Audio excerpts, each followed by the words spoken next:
हाँ जी। So hello what's up, कैसे हैं आप सब? Good morning everyone. क्या हाल चाल है आप सबके? How is everyone doing? Welcome to the Monday blues. Sir, Monday blues का क्या मतलब है? आज है हमारा प्यारा प्यारा Monday. I hope you had a great weekend. अच्छा वीकेंड रहा आप सबका। Now we are starting with an another amazing topic जिसका नाम है प्रोफेशनल एथिक्स। बड़ा ही प्यारा, बड़ा ही मजेदार टॉपिक है। बहुत मजा आएगा आपको इसको पढ़ने में। This is one topic which I feel is the most interesting topic of audit. ठीक है, जो सीए फाइनल ऑडिट का अगर कोई कहते हैं ना, जो सबसे बढ़िया मजेदार टॉपिक है वो प्रोफेशनल एथिक्स है। Good morning Apoorva, good morning Ayush, good morning Honey, good morning Sanjana. हाँ जी, आ जाइए सर। Good morning Vibha. आ जाओ मेरे साथ, स्टार्ट करते हैं सर आज का ये topic professional ethics. Sir, professional ethics किसके बारे में है? तो सबसे पहले मेरे को थोड़ा सुनो। प्रोफेशनल एथिक्स कहता है कि एज अ प्रोफेशनल आपने क्या एथिक्स फॉलो करने हैं। एज अ प्रोफेशनल आपने क्या एथिकल कंडक्ट रखना है, यानी आपका कंडक्ट एज अ प्रोफेशनल कैसा होना चाहिए। तो सर, हमारा कंडक्ट कैसा होना चाहिए इसके बारे में ये ज्ञान देगा। क्या चीजें हैं जो आपको करनी चाहिए, क्या चीजें हैं जो आपको अवॉइड करनी चाहिए। ये सारी की सारी बातें प्रोफेशनल एथिक्स हमको ये बात सिखा के चलता है। साथ ही साथ ये चैप्टर याद करना इंपॉर्टेंट क्यों है, इस चैप्टर को समझना इंपॉर्टेंट क्यों है? बिकॉज सीए की डिग्री कमाने के लिए काफी मेहनत लग जाती है। आप फाउंडेशन करते हो, इंटरमीडिएट करते हो, आर्टिकलशिप करते हो, फाइनल की प्रिपरेशन करते हो। इतनी मेहनत करने के बाद आपको सीए की डिग्री मिलती है, और अगर कल को किसी गलत हरकत की वजह से वो सीए की डिग्री चली जाए तो कैसा लगेगा? सर, बहुत बुरा लगेगा। तो ये चैप्टर आपको सिखाता है कि आपने क्या क्या गलत गलत चीजें जो नहीं करनी, और आपके अंदर क्या क्या अच्छी क्वालिटीज होनी चाहिए एज अ चार्टर्ड अकाउंटेंट। ठीक है सर। तो before I start with this chapter tells you 5 qualities which should be there in every chartered accountant. Sir, ये 5 क्वालिटीज क्या है? ये 5 क्वालिटीज ऐसी क्वालिटीज है जो हर एक चार्टर्ड अकाउंटेंट के अंदर होनी चाहिए, जो हर एक प्रोफेशनल के अंदर होने चाहिए। तो मैं इनको बोलता हूं क्या? Fundamental principles of ethics. हम इनको बोलते हैं क्या? फंडामेंटल प्रिंसिपल्स ऑफ एथिक्स, जो हर प्रोफेशनल में होना चाहिए। मैंने कहा कोई भी प्रोफेशनल हो, कोई भी प्रोफेशनल हो, उसके अंदर ये 5 क्वालिटीज होनी ही होनी चाहिए। सर, कोई प्रोफेशनल का क्या मतलब है? सी फॉर, तुमको ये वर्ड जाने पहचाने लगेंगे, सीए इंटर में भी पढ़ के आए हो। सी फॉर कॉन्फिडेंशियलिटी। कहीं ना कहीं क्लाइंट आपको जो भी बात बताए उसको आपने कॉन्फिडेंशियल रखना है। You have to respect the confidentiality of information. अगर आपका क्लाइंट आपको कुछ बताता है तो वो बात आप दूसरों के साथ शेयर नहीं कर सकते, वो बात आप दूसरों के साथ शेयर नहीं कर सकते। You need to respect the confidentiality, चाहे वो आपका क्लाइंट हो या वो आपका एम्प्लॉयर हो, चाहे वो आपका क्लाइंट हो या वो आपका एम्प्लॉयर हो। सर, एम्प्लॉयर कैसे आया? After becoming a chartered accountant आपके पास चॉइस है कि आप प्रैक्टिस में जाएं। अगर तो आप प्रैक्टिस में गए तो क्लाइंट होगा, अगर आप सर्विस में गए तो एम्प्लॉयर होगा। तो आपने क्या करना है? You need to respect the confidentiality of any information which is shared by your client और बाय योर एम्प्लॉयर। सर, ये कॉन्फिडेंशियलिटी कब मेंटेन करनी है? जब उस क्लाइंट के साथ हम काम कर रहे हैं या उसके बाद भी। मैंने कहा both, at the time when you are working with that client and after that. This requirement of confidentiality remains at the time you are working with that client and after that आपने चीजों को confidential रखना है। Plus यहां पे कुछ ऐसे cases हैं जहां पे आप confidentiality को टाटा बाय बाय कह सकते हो, जहां पे you can say tata bye bye to confidentiality। Sir, वो केसेस क्या हैं? ये 4 केसेस अभी हम आपके नोट्स में से डिस्कस करेंगे। अभी के लिए बस इतनी सी बात मान के चलो, कॉन्फिडेंशियलिटी के ये 4 केसेस बनते हैं। जस्ट बढ़ते हैं। हम डिस्कशन कर रहे थे किसकी? ऑब्जेक्टिविटी की। ऑब्जेक्टिविटी में बोला इन्होंने that you don't have to compromise your professional judgement, not compromise your professional judgement. आप अपनी प्रोफेशनल जजमेंट, आप अपने जो डिसीजन है उनको कॉम्प्रोमाइज नहीं करेंगे। सर किसकी वजह से? मैंने कहा 3 वजहों से। 3 वजहों से आपकी प्रोफेशनल जजमेंट कॉम्प्रोमाइज नहीं होनी चाहिए। पहली चीज बायसनेस, आपकी खुद की बायसनेस की वजह से यह कॉम्प्रोमाइज नहीं होनी चाहिए। दूसरी कॉन्फ्लिक्ट ऑफ इंटरेस्ट, आपके किसी कॉन्फ्लिक्ट ऑफ इंटरेस्ट की वजह से यह कॉम्प्रोमाइज नहीं होनी चाहिए। तीसरी अनड्यू इन्फ्लुएंस ऑफ अदर्स, दूसरे किसी बंदे के अनड्यू इन्फ्लुएंस में आके आपकी प्रोफेशनल जजमेंट कॉम्प्रोमाइज नहीं होनी चाहिए। तो ये जो पहले के 2 पॉइंट्स हैं ये क्या हैं? ये आपकी दिक्कतें हैं। ये जो पहले के 2 पॉइंट्स हैं ये किसकी दिक्कतें हैं? आपकी दिक्कतें हैं। आपकी बायसनेस, आपका कॉन्फ्लिक्ट ऑफ इंटरेस्ट, तो सर इसको क्या बोलते हैं? आपका बीसी। एंड किसी दूसरे के अनड्यू इन्फ्लुएंस में आके भी आप अपनी ऑब्जेक्टिविटी को कॉम्प्रोमाइज नहीं करेंगे। कॉन्फिडेंशियलिटी का मतलब क्या था? Respect the confidentiality of information shared by the client. Objectivity का क्या मतलब है? Don't compromise your decisions, don't compromise your professional judgement because of your bias and undue influence of others. दूसरे के अनड्यू इन्फ्लुएंस में आके अपने यू कैन से बायसनेस और कॉन्फ्लिक्ट ऑफ इंटरेस्ट में you can not compromise your professional judgement. अब sir एक बात बताओ, आई का मतलब क्या है? आई का मतलब है इंटीग्रिटी। आई का मतलब है इंटीग्रिटी। ऑडिटर कैसा हो? चार्टर्ड अकाउंटेंट कैसा हो? सर सच्चा और अच्छा इंसान हो। हमारा जो चार्टर्ड अकाउंटेंट है वो एकदम सच्चा और अच्छा इंसान होना चाहिए। वो कभी भी किसी के साथ धोखाधड़ी ना करे। तुमने वो गाना सुना है, दिल ये धोखाधड़ी कर देगा सोचा ना था? तो आईसीआई ने भी कहा चार्टर्ड अकाउंटेंट धोखाधड़ी कर देगा, अच्छा नहीं लगेगा। चार्टर्ड अकाउंटेंट धोखाधड़ी करते हुए अच्छा नहीं लगेगा। तो चार्टर्ड अकाउंटेंट कैसा हो? सर हमारा चार्टर्ड अकाउंटेंट एकदम सच्चा और अच्छा, एकदम सज्जन व्यक्ति होना चाहिए चार्टर्ड अकाउंटेंट। उल्टी सीधी हरकतें ना करे। He should be very straight forward, एकदम स्ट्रेट फॉरवर्ड होना चाहिए एंड ऑनेस्ट होना चाहिए। सर ऑनेस्ट का क्या मतलब है? बंदा सच बोले, झूठ ना बोले। ये जो बंदा है ये सच बोले, झूठ ना बोले, एकदम ट्रू एंड फेयर, एकदम ट्रू एंड फेयर बात करे, उसके अलावा बात ना करे। सर ट्रू एंड फेयर का क्या मतलब है? Never associate with reports, never associate with reports. Sir कौन सी reports? That are materially false.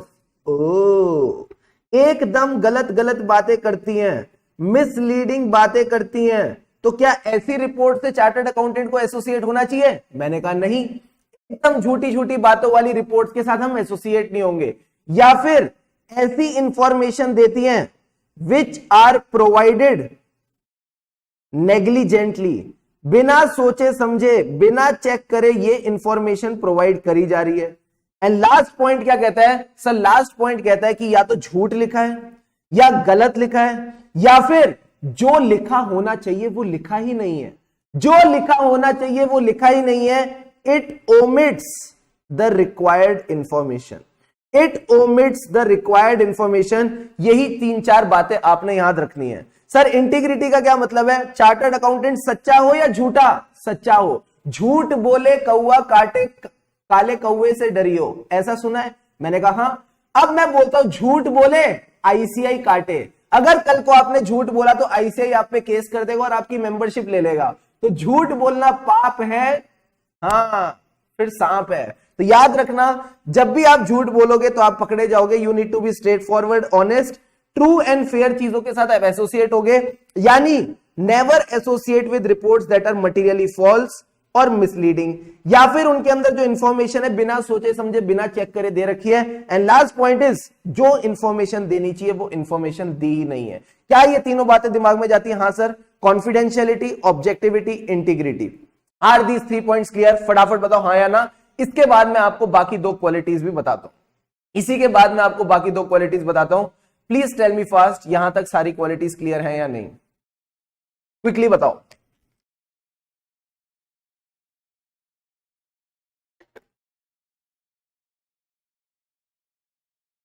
All right till here? Yes sir, शाबाश। अब आ जाओ सर 4th पॉइंट पे। अब ये कहता है क्या, अभी तक हमको ये तो समझ आ गया कोई का क्या मतलब है, कॉन्फिडेंशियलिटी, ऑब्जेक्टिविटी, इंटीग्रिटी। अब आता है सर क्या, अब आता है प्रोफेशनल।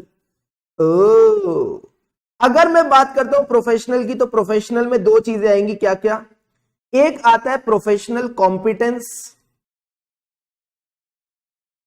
And due care.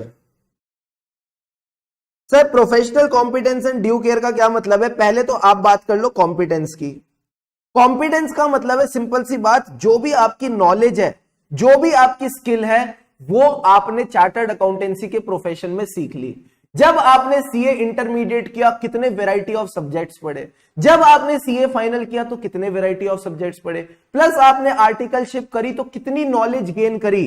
तो इन्होंने क्या कहा कि आपके पास ना आज की डेट में काफी सारी नॉलेज इकट्ठी हो चुकी है, काफी सारी स्किल इकट्ठी हो चुकी है, अब आपने उसको अटेन तो कर लिया, साथ ही के साथ उसको आप मेंटेन भी करके चलो, साथ ही के साथ आप उसको मेंटेन भी करके चलो। सर एक बात बताओ, क्या चार्टर्ड अकाउंटेंसी के कोर्स में अमेंडमेंट्स आती हैं? हाँ, यही तो दुख है, यही तो दर्द है, ये अमेंडमेंट्स ही तो हमको सताती हैं। तो मैंने कहा सीए बनने के बाद भी ढेर सारी अमेंडमेंट्स पढ़नी पड़ेंगी। सीए बनने के बाद भी अगर आप एक अच्छे चार्टर्ड अकाउंटेंट बनना चाहते हो तो आपको समझना पड़ेगा जीएसटी लॉ में क्या क्या चेंजेस आए, इनकम टैक्स लॉ में क्या क्या चेंजेस आए, ऑडिटिंग में क्या क्या चेंजेस हो रहे हैं, कंपनीज एक्ट में क्या क्या चेंज हो रहे हैं। तो सिर्फ अटेन करना काफी नहीं, मेंटेन भी करना पड़ेगा। जो आपकी नॉलेज और स्किल है आप उसको अटेन और मेंटेन दोनों करोगे, तभी आप एक अच्छे चार्टर्ड अकाउंटेंट बन पाओगे। सर ड्यू केयर का क्या मतलब है? ड्यू केयर का मतलब है अच्छे से एक्ट करो, आप सोच समझ के एक्ट करो, हौले की तरह एक्ट मत करो। सर यानी you need to act diligently, you need to act very diligently. सोच समझ के आप अपने काम करेंगे, बिना सोचे समझे कोई भी काम नहीं करना। Act diligently whenever you are doing something, whenever you are doing any task, आप सोच समझ के अपना काम करेंगे। क्या आपको professional competence and due care clear हुआ? हाँ सर। कॉम्पिटेंट आदमी वो है जो सिर्फ अटेन करे नहीं, जो अटेन भी करे और मेंटेन भी करे नॉलेज एंड स्किल, साथ ही साथ ही एक्ट्स डिलीजेंटली। ये बेसिक बात आपने ध्यान में रखनी है। अब सर लास्ट पॉइंट आता है, ये क्या कहता है? ये कहता है professional behaviour. Sir professional behaviour का क्या मतलब है? आपने बेसिकली दो काम करके चलने हैं। सर ये दो काम क्या है? एक काम करना है, एक नहीं करना। फिर से बोलता हूं, एक काम तो आपने करना है और एक काम कहता है नहीं करना। बताओ क्या करना है? You need to comply with the laws and regulation. जितने भी लॉज एंड रेगुलेशंस आपके ऊपर एप्लीकेबल हैं, जितने भी लॉज एंड रेगुलेशंस आपके ऊपर एप्लीकेबल है, उनसे आप कंप्लाई करके चलेंगे। क्या नहीं करना? Don't do any act, don't do any act which brings discredit to the profession. जो हमारे प्रोफेशन की बदनामी करे, जो हमारे प्रोफेशन का नाम डुबाए, ऐसा कोई काम नहीं करेंगे which brings discredit to the profession. ये आपका प्रोफेशनल बिहेवियर कहता है। तो कितने बच्चों ने वेलकम देखी है? सर हम सबने देखी है। वेलकम के आखिरी में आरडीएक्स क्या कहता है? अगर इस बारे में अंडरवर्ल्ड को पता चल गया तो हमारी अंडरवर्ल्ड में बहुत बदनामी होगी। सर ये बहुत बदनामी होगी तो इसके लिए वो क्या कहता है? बदनामी तो तब होगी जब तुम में से कोई यहां से बाहर जाएगा, ठा ठा ठा ठा ठा करके सबको मारना शुरू कर देता है। क्यों? क्योंकि उसको पता चल जाता है कि जो काम उसने किया, जो काम वो आगे करने वाला है, उससे उसकी प्रोफेशन में बदनामी होगी। तो क्या हम भी कोई ऐसा काम करेंगे जिससे हमारे प्रोफेशन की बदनामी होगी? The answer is no. कभी कोई ऐसा काम मत करना जिससे आपकी प्रोफेशन में बदनामी हो। अब सर क्या एक बात बताओ, ये सारे पॉइंट्स जो हैं, जो आपने हमको भी समझाए, क्या ये नोट्स में लिखे हुए हैं? हाँ, ये सारी की सारी बातें नोट्स में लिखी हुई हैं। फटाफट बताओ, क्या अब हम नोट्स की तरफ चल सकते हैं? हाँ सर, नोट्स की तरफ चलो। These are the notes that are given here. एक एक करके पॉइंट को पकड़ते हैं, रिवाइज करते हैं और फिर फटाफट फटाफट आगे बढ़ते जाएंगे। कोई प्रोफेशनल, सर ये क्या है? ऐसी क्वालिटीज हैं जो हर प्रोफेशनल में होनी चाहिए, कोई भी प्रोफेशनल में होनी चाहिए। पहला पॉइंट कहता है कॉन्फिडेंशियलिटी। आपको जो भी इंफॉर्मेशन मिलती है फ्रॉम द क्लाइंट और employer, including a prospective client और एम्प्लॉयर, यानी आने वाला, अभी है नहीं, आने वाला क्लाइंट, आने वाला एम्प्लॉयर, उसको आप कभी भी किसी को डिस्क्लोज नहीं करेंगे, प्लस अपनी पर्सनल एडवांटेज के लिए भी यूज नहीं करेंगे। सर पर्सनल एडवांटेज का क्या मतलब है? जो मेरा क्लाइंट है उसको इस बार काफी हैवी प्रॉफिट्स हुए हैं, ये जिस क्लाइंट का मैं ऑडिट कर रहा हूं इसको काफी हैवी प्रॉफिट्स हुए हैं, ये बात अभी मार्केट में लोगों को पता नहीं है। अगर मार्केट में लोगों को पता चल गई रिजल्ट्स आने के बाद, तो क्लाइंट के शेयर का प्राइस बढ़ जाएगा, क्लाइंट के शेयर का प्राइस उछल जाएगा। तो आज की डेट में अगर मैं क्लाइंट के शेयर्स खरीद लूं तो मुझे बड़ा फायदा हो जाएगा।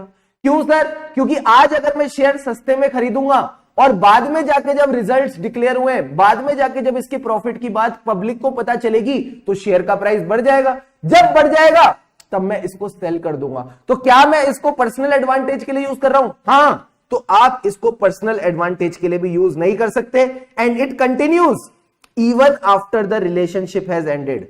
आपका क्लाइंट के साथ ब्रेकअप हो गया, उसके बाद भी कॉन्फिडेंशियलिटी मेंटेन करनी है। ये सिर्फ क्लाइंट के केस में नहीं, रियल लाइफ सिनेरियो में भी आपने ध्यान रखना है, ठीक है? तो किसी के साथ भी अगर आप रिलेशनशिप में हैं तो रिलेशनशिप खत्म होने के बाद भी कॉन्फिडेंशियलिटी मेंटेन करके चलना, यही आपके एथिक्स कहते हैं, ठीक है सर? अब सर ये क्या कहता है?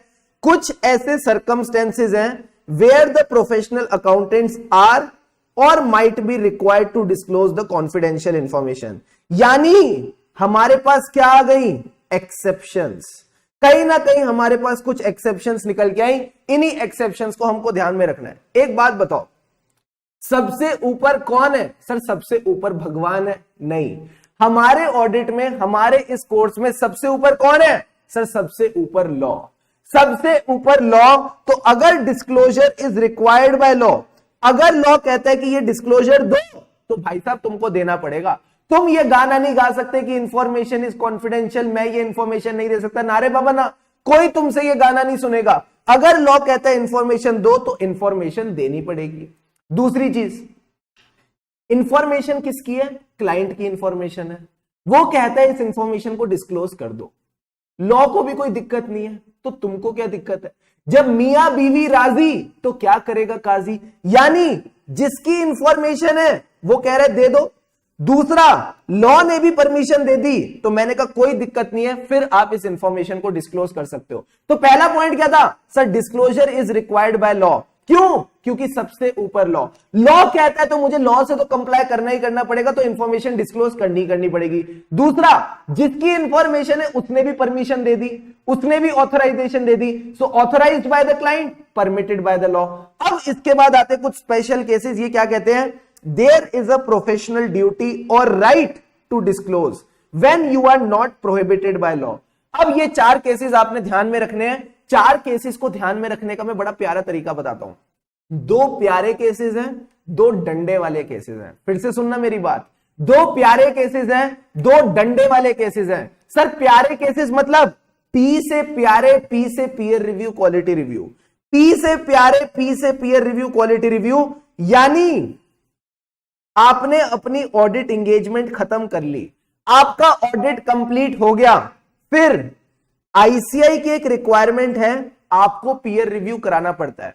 एज अ ऑडिट फर्म, अगर आज की डेट में आप लिस्टेड एंटिटीज का ऑडिट कर रहे हो, तो लिस्टेड एंटिटीज का ऑडिट करने के लिए आईसीआई की रिक्वायरमेंट है, आप पीयर रिव्यू करवाओ। सर पीयर रिव्यू में क्या होता है बताता हूं। आपकी ऑडिट फर्म है, एक बंदा आएगा आईसीआई का, वो आपके ऑडिट फर्म के पेपर्स देखेगा, डॉक्यूमेंट्स देखेगा, पिछले 3-4 ऑडिट एज अ सैंपल उठा के देखेगा कि आपने अपने ऑडिट पहले वाले ठीक से करे हैं या नहीं करे हैं। अगर ऑडिट ठीक से करे हैं तो वो पीयर रिव्यू सर्टिफिकेट दे देगा।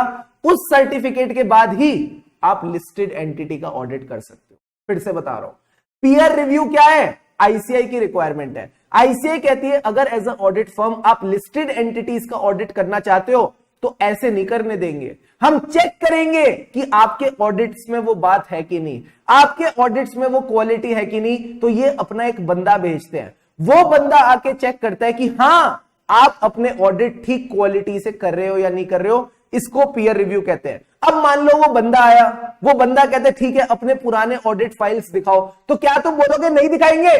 दिखानी पड़ेगी, आईसीआई की रिक्वायरमेंट है, आपकी प्रोफेशनल ड्यूटी है कि आप उसको वो इंफॉर्मेशन दिखाओ।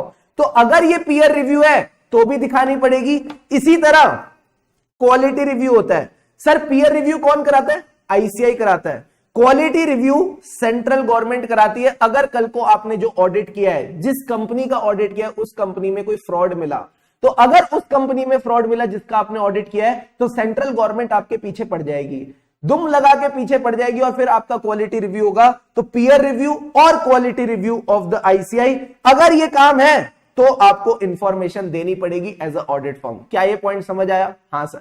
अच्छा, पीयर रिव्यू में चेक क्या करने हैं कि आपने ऑडिट में क्वालिटी मेंटेन की या नहीं, whether proper quality was maintained in the audit और नॉट। तो कैसे चेक करेंगे क्वालिटी है कि नहीं? कि आपने जो अपना काम किया है वो as per technical professional standards and ethical requirement किया कि नहीं। टेक्निकल और प्रोफेशनल स्टैंडर्ड्स का क्या मतलब है? Standards on auditing.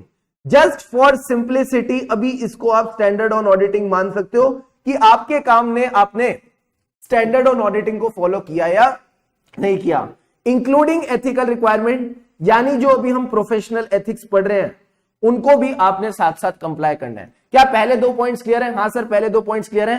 प्यारे वाले पॉइंट, पी से प्यारे, पी से peer review, quality review. Peer review में वो क्या चेक करते हैं? Whether you have complied with the TPE requirements. TPE requirements का क्या मतलब है? Technical professional standards and ethical requirement. ये जो टीपीई रिक्वायरमेंट्स हैं, इसके बारे में बहुत सारी चर्चा होगी एसक्यूसी 1 में, ठीक है। अब सर दो प्यारी बातें समझ आ गई, अब डंडे वाली बातें करते हैं। अगर मान लो तुम्हारा पीयर रिव्यू हो रहा है, अगर तुम्हारा क्वालिटी रिव्यू हो रहा है और तुम गड़बड़ आदमी निकले, तुमने बड़ी सारी गड़बड़े कर रखी हैं, तो मुझे बताओ क्या आपके अगेंस्ट इंक्वायरी और इन्वेस्टिगेशन बैठेगी? हाँ सर, इंक्वायरी और इन्वेस्टिगेशन बैठेगी। सो अगला पॉइंट क्या आ जाता है? अगला पॉइंट कहता है to respond to the inquiry और इन्वेस्टिगेशन बाय प्रोफेशनल और रेगुलेटरी बॉडी। और कल को इंक्वायरी इन्वेस्टिगेशन में पकड़े गए तो आपके अगेंस्ट हो जाएंगी लीगल प्रोसीडिंग। यही अगले दो पॉइंट आपने ध्यान में रखने हैं, यही अगले दो पॉइंट आपने ध्यान में रखने हैं। फटाफट सारे बच्चे मुझे 4 के 4 पॉइंट बताएंगे। कब कब कॉन्फिडेंशियलिटी की बैंड बजा सकते हो?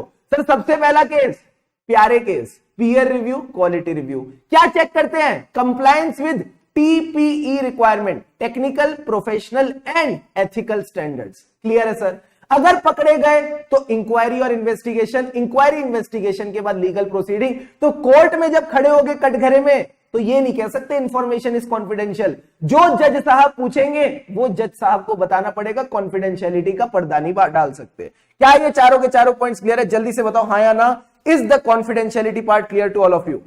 फटाफट याद करके बताओ, फटाफट याद करके बताओ। अभी के अभी ठाए के ठाए, जैसे ही हो जाए चैट बॉक्स में लिखो डन डना डन डन, फिर हम आगे बढ़ेंगे। जैसे ही हो जाए चैट बॉक्स में लिखो डन डना डन डन, फिर हम आगे बढ़ेंगे। योर टाइम स्टार्ट्स नाउ, अभी के अभी। इंक्वायरी और investigation can be against the CA और अगेंस्ट द क्लाइंट। कोई भी इंक्वायरी और इन्वेस्टिगेशन है, आपको आंसर देना पड़ेगा, खत्म कहानी, जहां भी आप इन्वॉल्व हो। फटाफट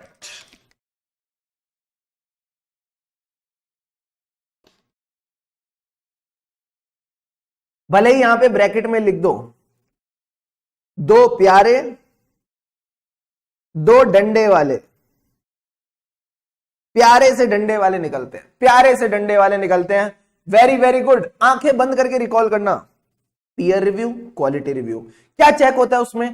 टेक्निकल प्रोफेशनल एथिकल रिक्वायरमेंट के साथ हमने कंप्लाई किया या नहीं किया। नहीं किया तो इंक्वायरी और इन्वेस्टिगेशन, और वहां पकड़े गए तो फिर लीगल प्रोसीडिंग्स इनिशिएट हो जाएंगी। तो फिर लीगल प्रोसीडिंग इनिशिएट हो जाएंगी। शाबाश मेरे दोस्तों, शाबाश। अब ये क्या कहता है? In deciding whether to disclose the confidential information, professional accountant should consider the following. बताओ क्या क्या कंसीडर करके चलना है? सर इनको कंसीडर करना है कि अगर ये कोई इंफॉर्मेशन शेयर करते हैं तो किसी थर्ड पार्टी की बैंड तो नहीं बच जाएगी।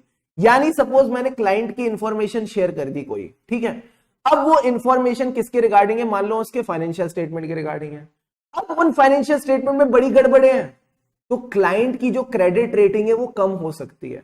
अगर क्लाइंट की क्रेडिट रेटिंग कम होगी तो उसके लेंडर्स को फर्क पड़ेगा, उसके जितने भी लेंडर्स हैं जिन्होंने पैसा उसको दिया है उनको फर्क पड़ेगा। तो make sure interest of any party including the third parties that might be affected, ये आपको ध्यान में रखना पड़ेगा कॉन्फिडेंशियल इंफॉर्मेशन देते वक्त।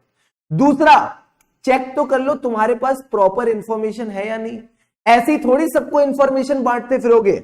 Weather all the relevant information is known and substantiated.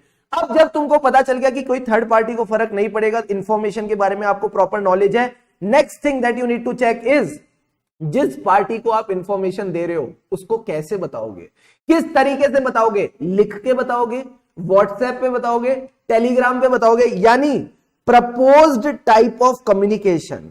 आपने यहां पे टाइप ऑफ कम्युनिकेशन भी देखनी है। एंड लास्ट पॉइंट इज किसको बता रहे हो भाई, एरे गहरे नथु खैरे सबके साथ इंफॉर्मेशन नहीं शेयर कर सकते।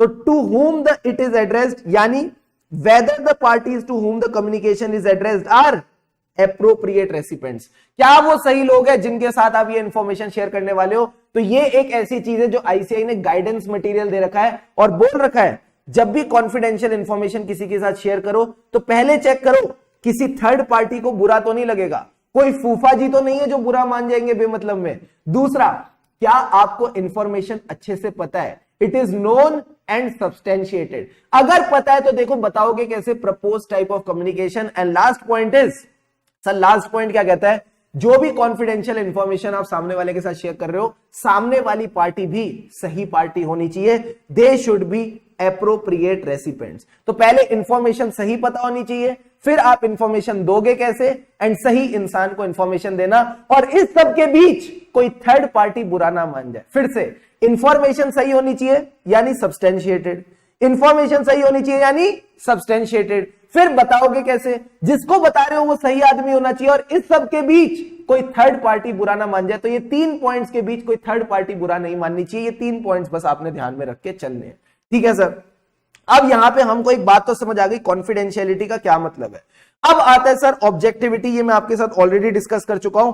आपके डिसीजंस और आपके decisions, none of the other person decision, यानी आप कॉम्प्रोमाइज नहीं करेंगे। क्या, प्रोफेशनल जजमेंट, किसकी वजह से, खुद की बायसनेस की वजह से, खुद के कॉन्फ्लिक्ट ऑफ इंटरेस्ट की वजह से, या फिर undue influence of some other party. तो आपने ये बात ध्यान में रखनी है, own biasness, own conflict of interest, और किसी और के बहकावे में आके आप अपने डिसीजंस को इन्फ्लुएंस नहीं करने वाले। ठीक है सर, इसके साथ साथ हमने डिस्कस किया इंटीग्रिटी। इंटीग्रिटी का क्या मतलब था, सच्चा अच्छा इंसान, straight forward honest in your relationships, plus कभी भी आप किसी ऐसी इंफॉर्मेशन के साथ एसोसिएट नहीं होंगे जो मटीरियली फॉल्स है, मिसलीडिंग है, या फिर it has been provided negligently. Sir negligently का क्या मतलब है, without any checking, without any verification आपने वो इंफॉर्मेशन दे दी, या फिर मैंने कहा यहां इन दोनों केसेस में तो इंफॉर्मेशन गलत है, यहां जो इंफॉर्मेशन देनी थी वो दी ही नहीं, यहां जो इंफॉर्मेशन देनी थी वो दी ही नहीं, it is omitting the required information. कोई तक तो सब क्लियर था। इसके बाद आता है professional competence and due care. ये कहता है आपने अटेन और मेंटेन करके चलनी है नॉलेज एंड स्किल, साथ ही साथ you need to act diligently. Mainly ये 2 पॉइंट्स ध्यान रखना, इन तीनों पॉइंट्स को आप रीड कर सकते हो। सर ये क्या कहते हैं, आपकी जो जजमेंट है वो साउंड होनी चाहिए, you should be aware and having an understanding of technical, professional and business development. ये कहा ना मेंटेन करनी है, तो मेंटेन कैसे करेंगे, जब ये पता होगा कि आसपास क्या चल रहा है, आसपास क्या चल रहा है, आसपास क्या technical, professional and other development चल रही है। एंड लास्ट पॉइंट इज, जो आपके साथ काम कर रहे हैं, जो आपके अंडर काम कर रहे हैं, आप उनको भी प्रॉपरली ट्रेन और सुपरवाइज करके चलेंगे। Reasonable steps to ensure those working in his authority have proper training and proper supervision, ये काम भी आप इंश्योर करके चलेंगे। तो मेनली आपने बस ये 2 बातें ध्यान रखनी है जो टॉप पे लिखी हैं, इन 2 बातों को बस ध्यान रखना, बाकी पॉइंट्स को बस आप रीड करके चल सकते हो, that is more than enough. And last point is professional behaviour, avoid any conduct that the accountant knows might discredit the profession, जिससे हमारे प्रोफेशन की क्या होगी, बदनामी। मुन्नी बदनाम हुई डार्लिंग तेरे लिए। फटाफट बताओ, क्या आपको fundamental principles of ethics clear है? Please let me know, yes और नो। क्या यहां तक सारी की सारी बातें क्लियर है? Very important from exam point of view, ICI ने नवंबर 22 एग्जाम्स में इसी को 5 नंबर में पूछा। 5 नंबर में यही सवाल पूछा था कि फंडामेंटल प्रिंसिपल्स ऑफ एथिक्स क्या होते हैं।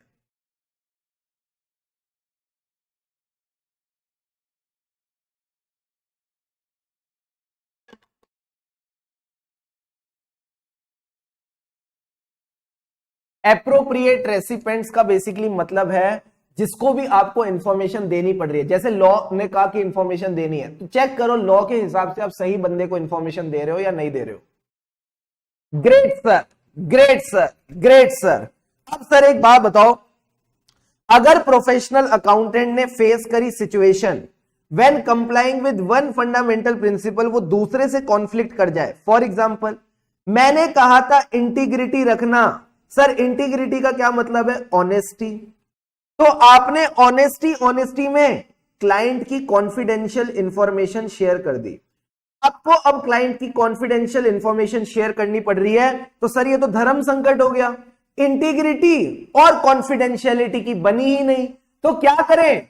ऐसे केस में आप दूसरे बंदे की राय लो। सर राय का मतलब ऐश्वर्या राय नहीं है, आपको दूसरे बंदे का ओपिनियन लेना पड़ेगा। किसका? पहले तो आपकी ऑर्गेनाइजेशन में जो बाकी लोग हैं उनका ओपिनियन लो। सर अगर उनको समझ नहीं आता तो किसके पास जाएं? मैंने कहा अपनी ऑर्गेनाइजेशन में समझ नहीं आ रहा तो दूसरे वाले की ऑर्गेनाइजेशन में जो बड़े लोग हैं उनसे पूछो। बड़े लोग कौन है? TCWG। जब आपके और दूसरे वालों से नहीं हो रहा तो मम्मी के पास जाओ। मम्मी का मतलब क्या है? ICAI। ICAI मदर बॉडी है ना।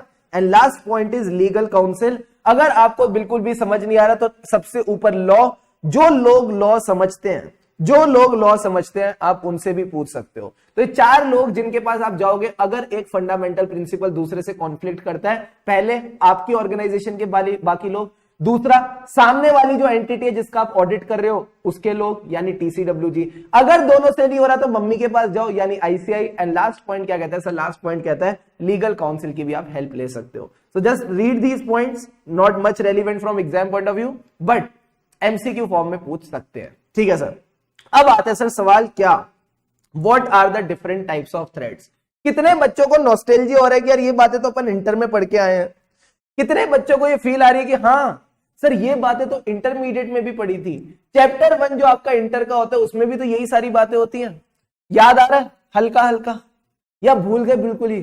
फिर से करना पड़ेगा इस सारा का सारा मामला, जल्दी से बताओ। बोलो रे बोलो प्यारे बच्चों, आ रही है थोड़ी थोड़ी बातें याद? क्या क्या पढ़ के आए थे इंटर में? यस सर, थोड़ा थोड़ा याद आ रहा है, थोड़ा थोड़ा याद आ रहा है। हमको भी लग रहा है कि हमने कुछ तो पढ़ा ही था।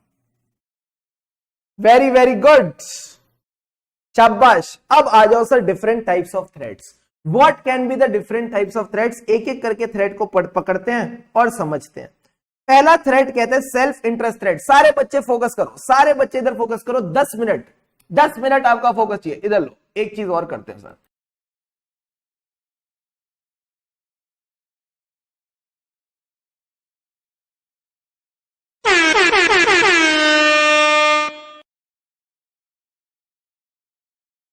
चलो अब आएगा मजा, अब आएगा मजा बिड़ू, अब आएगा मजा। अब देखो क्या कहता है self interest thread. Self interest thread क्या कहता है? सेल्फ इंटरेस्ट थ्रेड कहता है आपको क्लाइंट में दिलचस्पी है, मुझे तो जिम्मे बड़ी दिलचस्पी है। सर कौन सी दिलचस्पी है? फाइनेंशियल और other interest that will inappropriately influence the professional accountant's judgement और बिहेवियर। आपका क्लाइंट में कोई फाइनेंशियल या अदर इंटरेस्ट है। सर इसके एग्जाम्पल देके बताओ। आओ एग्जाम्पल देखें। ये कहता है there can be different circumstances which can create a threat for professional accountant when undertaking professional service. Sir professional service का क्या मतलब है? हम यहां पे सीए इन प्रैक्टिस की बात करके चलेंगे। तो सीए इन प्रैक्टिस जब भी अपनी सर्विसेज देगा क्लाइंट को तो कब कब फाइनेंशियल इंटरेस्ट हो सकता है, ये इसके एग्जाम्पल दे रखे हैं। आओ देखो क्या कहता है। सबसे पहले तो कहता है डायरेक्ट फाइनेंशियल इंटरेस्ट, यानी आपने क्या किया? आपने क्लाइंट के शेयर्स खरीद लिए। अगर शेयर्स खरीद लिए तो ये एक थ्रेट हो जाएगा, बट कंपनीज एक्ट आपको अलाउ ही नहीं करता। कंपनीज एक्ट ने इस थ्रेट का एक सेफगार्ड डाल दिया और बोला सेक्शन 141 सबसेक्शन 3 में अगर आपने क्लाइंट के शेयर खरीदे तो आपको हाथों हाथ डिस्क्वालीफाई कर देंगे, हाथों हाथ डिस्क्वालीफाई कर देंगे। तो पहला थ्रेट क्या है? Direct financial interest. सर दूसरा थ्रेट क्या कहता है? कि आपने क्लाइंट की एंगेजमेंट को एक्सेप्ट करने के लिए काफी कम फीस रखी, quoting a low fee to obtain a new engagement and a fee is so low that it might be difficult to perform the service as per the technical professional standard. क्या इसी के बारे में हमने थोड़ी देर पहले पढ़ा था? क्या इसी के बारे में थोड़ी देर पहले पढ़ा था? हाँ, इसी के बारे में थोड़ी देर पहले पढ़ा था कि हमारा काम कैसे करेंगे, टेक्निकल और प्रोफेशनल स्टैंडर्ड के हिसाब से। बट आपने अपनी फीस इतनी घटा दी, इतनी कम फीस रख दी। सर कितनी कम रख दी?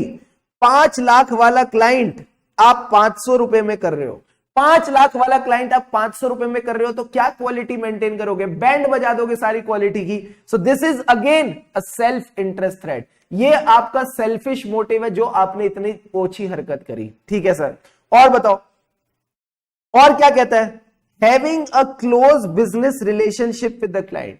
सर क्लोज बिजनेस रिलेशनशिप का क्या मतलब है, ध्यान से समझना। सपोज आपका जो क्लाइंट है वो है आईटीसी। आईटीसी के क्या क्या है? आईटीसी के होटल्स हैं। इन होटल्स की जो फेयर वैल्यू है एक दिन की रेंट की, that rent is 10,000 rupees. But आपका जो क्लाइंट है उसने आपको 1,000 रुपए में दे दिए।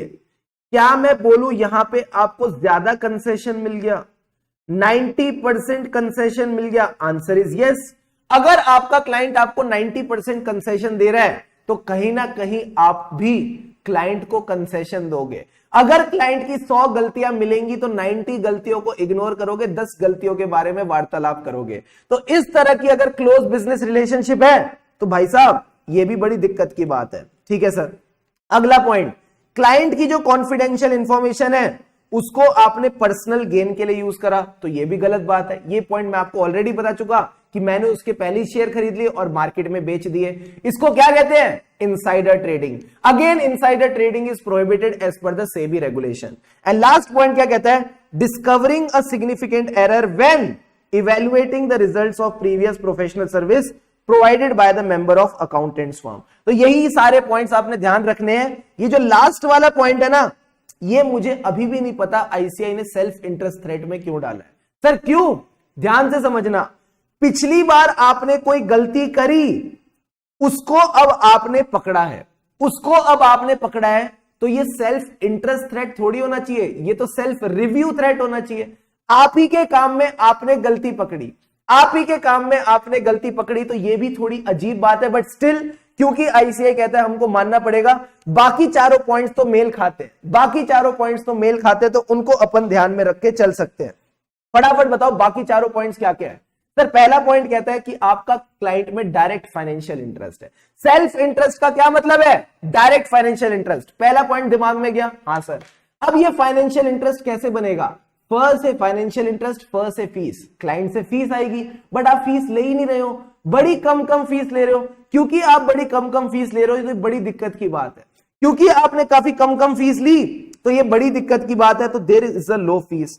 अब लो फीस को मैनेज करने के लिए क्लाइंट ने आपको होटल दिया, क्लाइंट ने आपको सस्ते में होटल दिया, तो सर सस्ते में होटल दिया यानी बिजनेस रिलेशनशिप बन गई।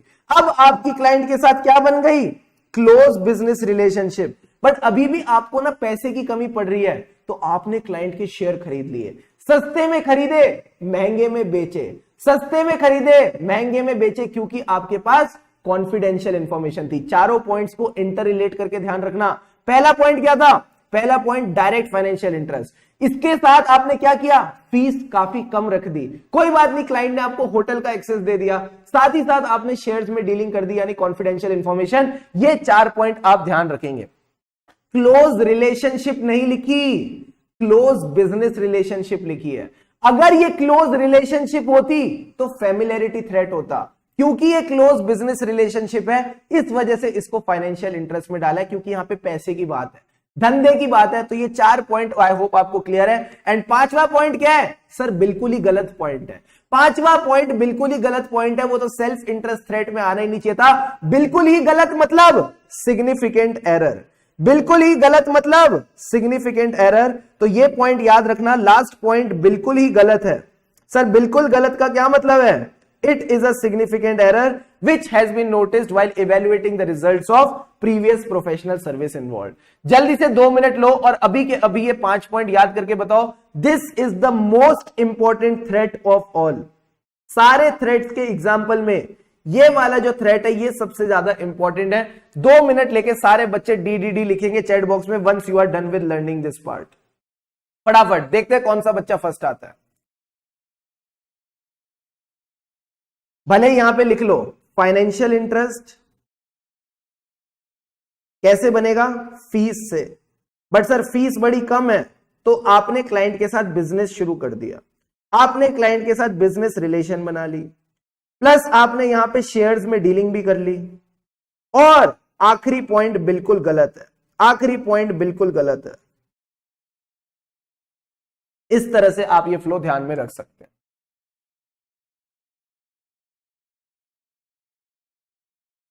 Come on everyone, you can do it.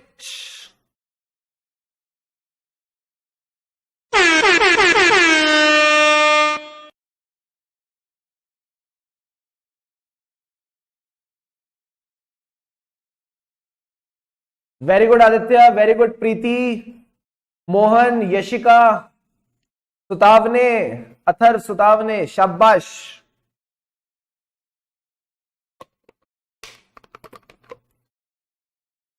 शाबाश मेरे शेरों, वेरी वेरी गुड. अब सर अगले अगले जो पॉइंट्स है बड़े सिंपल सिंपल पॉइंट्स है, रीड करते हुए आगे चलेंगे. क्या कहते हैं? Self review threat. पहले सेल्फ रिव्यू थ्रेट का मतलब समझ लेते हैं. It is a threat, it is a threat that पहले सेल्फ रिव्यू थ्रेट से पहले भी ना सेल्फ इंटरेस्ट थ्रेट के अब मेंबर इन सर्विस वाले पॉइंट पढ़ते हैं. बड़े आसान से छोटे से पॉइंट है. कहते हैं circumstances that can create the threats when undertaking a professional activity. Sir professional activity यानी जब हमारा chartered accountant as a employee काम करेगा तो क्या क्या थ्रेट्स आ सकते हैं. तो उसमें सेल्फ इंटरेस्ट थ्रेट के पहले 4 पॉइंट पढ़ते हैं. पहला point, holding a financial interest और रिसीविंग अ लोन और guarantee from the employing organisation. Employing organisation का क्या मतलब है? जो आपका एम्प्लॉयर है उसी में आपका कोई फाइनेंशियल इंटरेस्ट है. ओ, या फिर आपको एम्प्लॉयर ने लोन या गारंटी दी है तो आप क्लाइंट को लेके आप अपने एम्प्लॉयर को लेके अच्छे से काम नहीं कर पाओगे.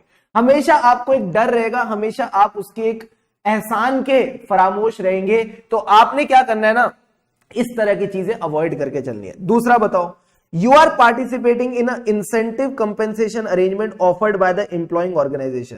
सर इसका क्या मतलब है? आपका जो एम्प्लॉयर है उसने आपको ईसॉप्स दिए हैं. ये जो ईसॉप्स है, एम्प्लॉय स्टॉक ऑप्शन, ये 5 साल का वेस्टिंग पीरियड रखते हैं. 5 इयर्स के बाद ये मैच्योर होंगे. तो क्या इन 5 सालों में आप अपने एम्प्लॉयर से लड़ पाओगे? क्या आप अपने एम्प्लॉयर की गलतियां निकाल पाओगे? मैंने कहा नहीं.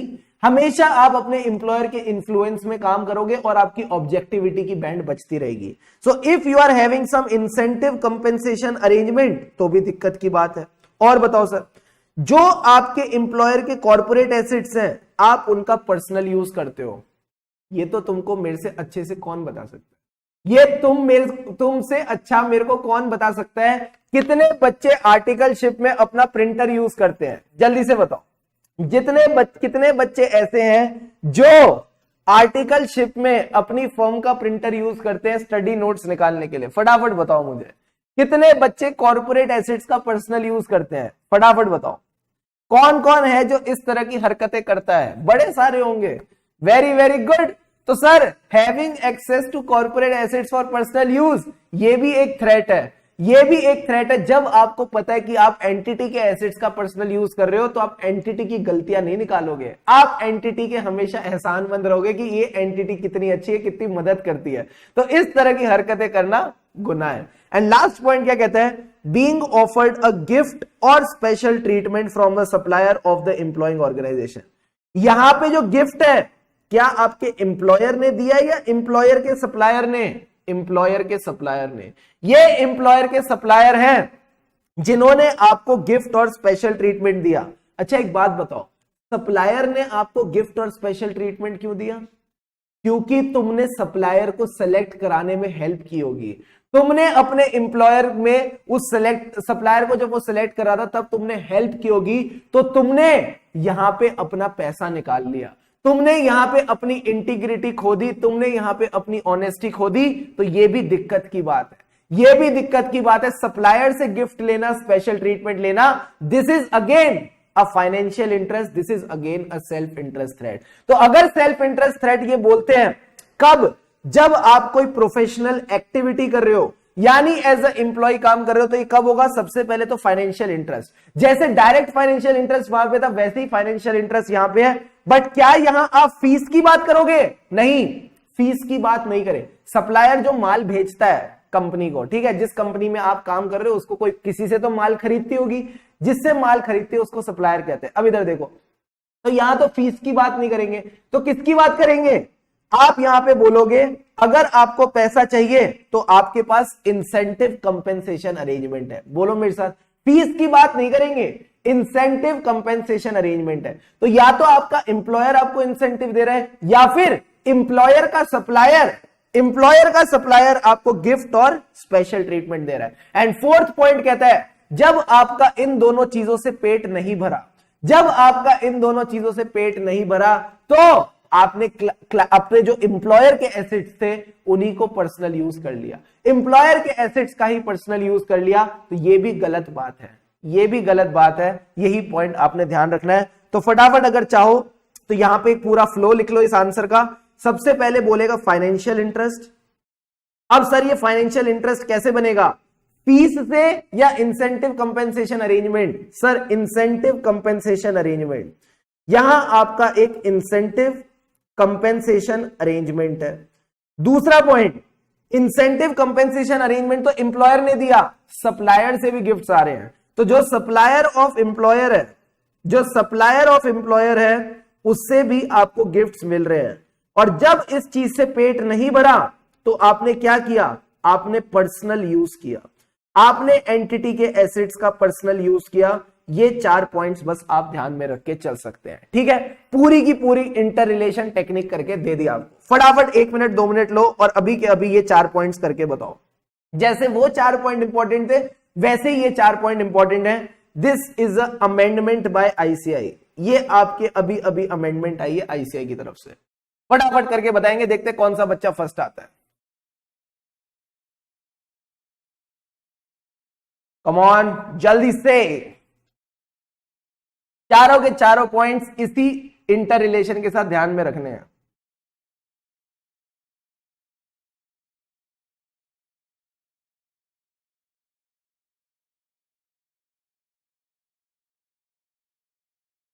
आंखें बंद करके रिकॉल करो।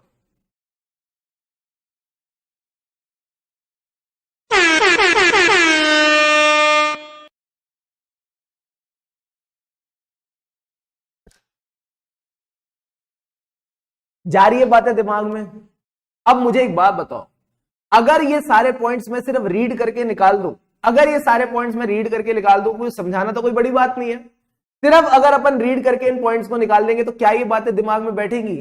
कल को आईसीआई आपसे पूछ ले what can be the different circumstances that can create threat for a chartered accountant, ठीक है, self interest threat for a chartered accountant when he is rendering any professional activity. क्या आप ये 4 बातें याद रख पाओगे? नहीं, पॉसिबल ही नहीं है। काला अक्षर भैंस बराबर, कैसे ये बातें ध्यान आएगी? एम्प्लॉइंग ऑर्गेनाइजेशन का मतलब है एम्प्लॉयर। क्लाइंट कैसे हो गया?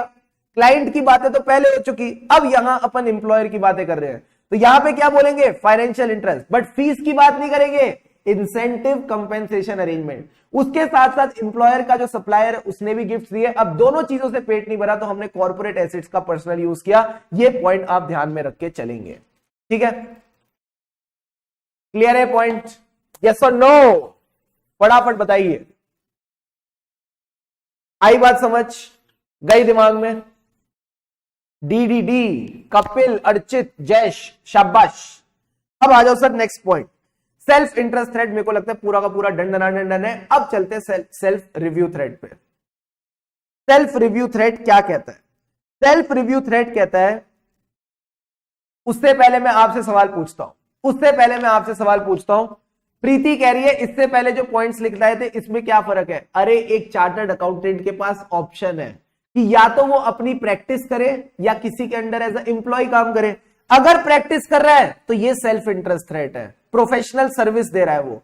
अगर वो प्रोफेशनल एक्टिविटी कर रहा है यानी किसी इंप्लॉय के अंडर काम कर रहा है तो ये दिक्कत हो जाएगी। तो फिर ये एम्प्लॉयर वाले पॉइंट आपने ध्यान में रखने हैं। हाँ, आप अपने एम्प्लॉयर नालायक, आप अपने एम्प्लॉयर का ऑडिट नहीं कर रहे, but as a chartered accountant अपने एम्प्लॉयर के लिए काम तो कर रहे हो ना एज ए एम्प्लॉय। तो उस टाइम पे एज अ एम्प्लॉय जब आप काम कर रहे हो तब भी आपने कुछ एथिक्स मेंटेन करने नहीं करने हैं, या हौले की तरह काम करना है। यही पॉइंट आपने ध्यान रखना है, ठीक है। पहला वाला प्रैक्टिस, दूसरा वाला एम्प्लॉय। क्लियर है बबुआ? लिख के दिया है, लिख के दिया है, बट तुम नींद पूरी लेते ही नहीं। दिक्कत तो ये है। और सुबह नहा के नहीं आते। मैंने तुमको पहली क्लास में कहा था नहा के आया करो, तुम आ जाते हो अपना मुंह उठा के। तो ये पॉइंट ध्यान में रखो, ठीक है। अब आ जाओ सर सेकंड पॉइंट। अब आता है सेल्फ रिव्यू थ्रेट। उसको पढ़ने से पहले मैं आपसे सिंपल सी बात सवाल पूछता हूं। मान लो कपिल ने अपना टेस्ट लिखा, कपिल ने अपना ऑडिट का टेस्ट लिखा, उसके बाद वो टेस्ट आईसीआई ने कहा हम चेक नहीं करेंगे, वो टेस्ट आप खुद चेक कर लो। तो अगर खुद चेक करने का ऑप्शन मिले तो हम कितने नंबर देंगे? सर उस केस में तो हम 100 में से 100 दे देंगे। हम अपनी गलतियां कभी थोड़ी निकालेंगे। ऐसा ही सीए के केस में है, ऐसा ही सीए के केस में है। सर सीए के केस में क्या है कि अगर एक चार्टर्ड अकाउंटेंट को मौका दिया जाए अपनी ही चीज को चेक करने का, तो वो कभी भी उसमें गलतियां नहीं निकालेगा। तो ये क्या कहता है? It is a threat, it is a threat, self review threat is a threat that a professional accountant will not appropriately evaluate। ये ठीक से चेक नहीं करेगा किसको? Results of a previous judgement और एक्टिविटी परफॉर्म। जो इसने पहले काम किए हैं अगर उनको चेक करने को इसको कहा जाए तो ये उसको कभी भी ठीक से इवेल्युएट नहीं करेगा by the accountant or any other individual within his firm or employing organization on which the accountant will rely when forming a judgment as a part of performing the current activity। Sir ये क्या कहने की कोशिश कर रहे हैं, ध्यान से समझना।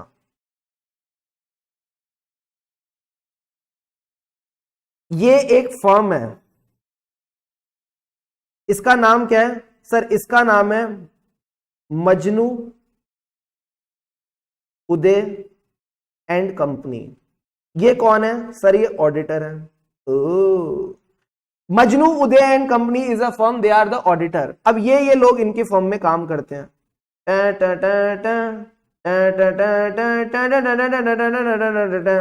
इन्होंने क्या किया सर? अब ये आए हैं क्या? ऑडिट करने। सर ये ऑडिट किसका करने आए हैं? ये ऑडिट करने आए हैं आरडीएक्स लिमिटेड का। ओ अभी हम जिंदा हैं, अभी हम जिंदा हैं, आरडीएक्स लिमिटेड का ऑडिट करने आए हैं। बट मजे की बात क्या है?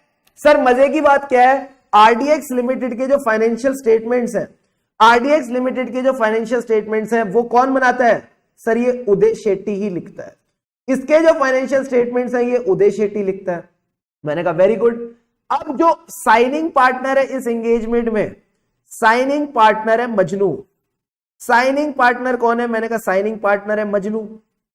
अब जब मजनू ऑडिट करेगा, अब जब मजनू ऑडिट करेगा, क्या ये उदय के फाइनेंशियल स्टेटमेंट्स में, जो उदय ने फाइनेंशियल स्टेटमेंट बनाए हैं, क्या ये इसके अंदर कोई गलती निकालेगा? क्या ये इस केस में कोई गलती निकालेगा? जल्दी से बताओ हाँ या ना। सारे बच्चे मुझे बताना, सारे बच्चे मुझे बताना, इस केस में गलती निकलेगी या नहीं निकलेगी? फटाफट बताओ, देखते कितने बच्चों को ये बात समझ आई।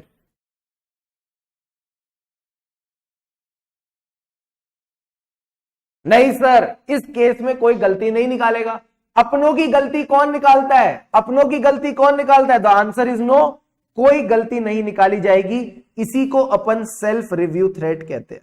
इसी को अपन सेल्फ रिव्यू थ्रेट कहते हैं कि ऐसे केस में जब अपनों ने ही काम किया है, उसी काम को अपन आगे चेक करने आए हैं, तो ये गलतियां कभी नहीं निकालेगा। तो वापस पढ़ो डेफिनेशन को मेरे साथ, क्या कहता है?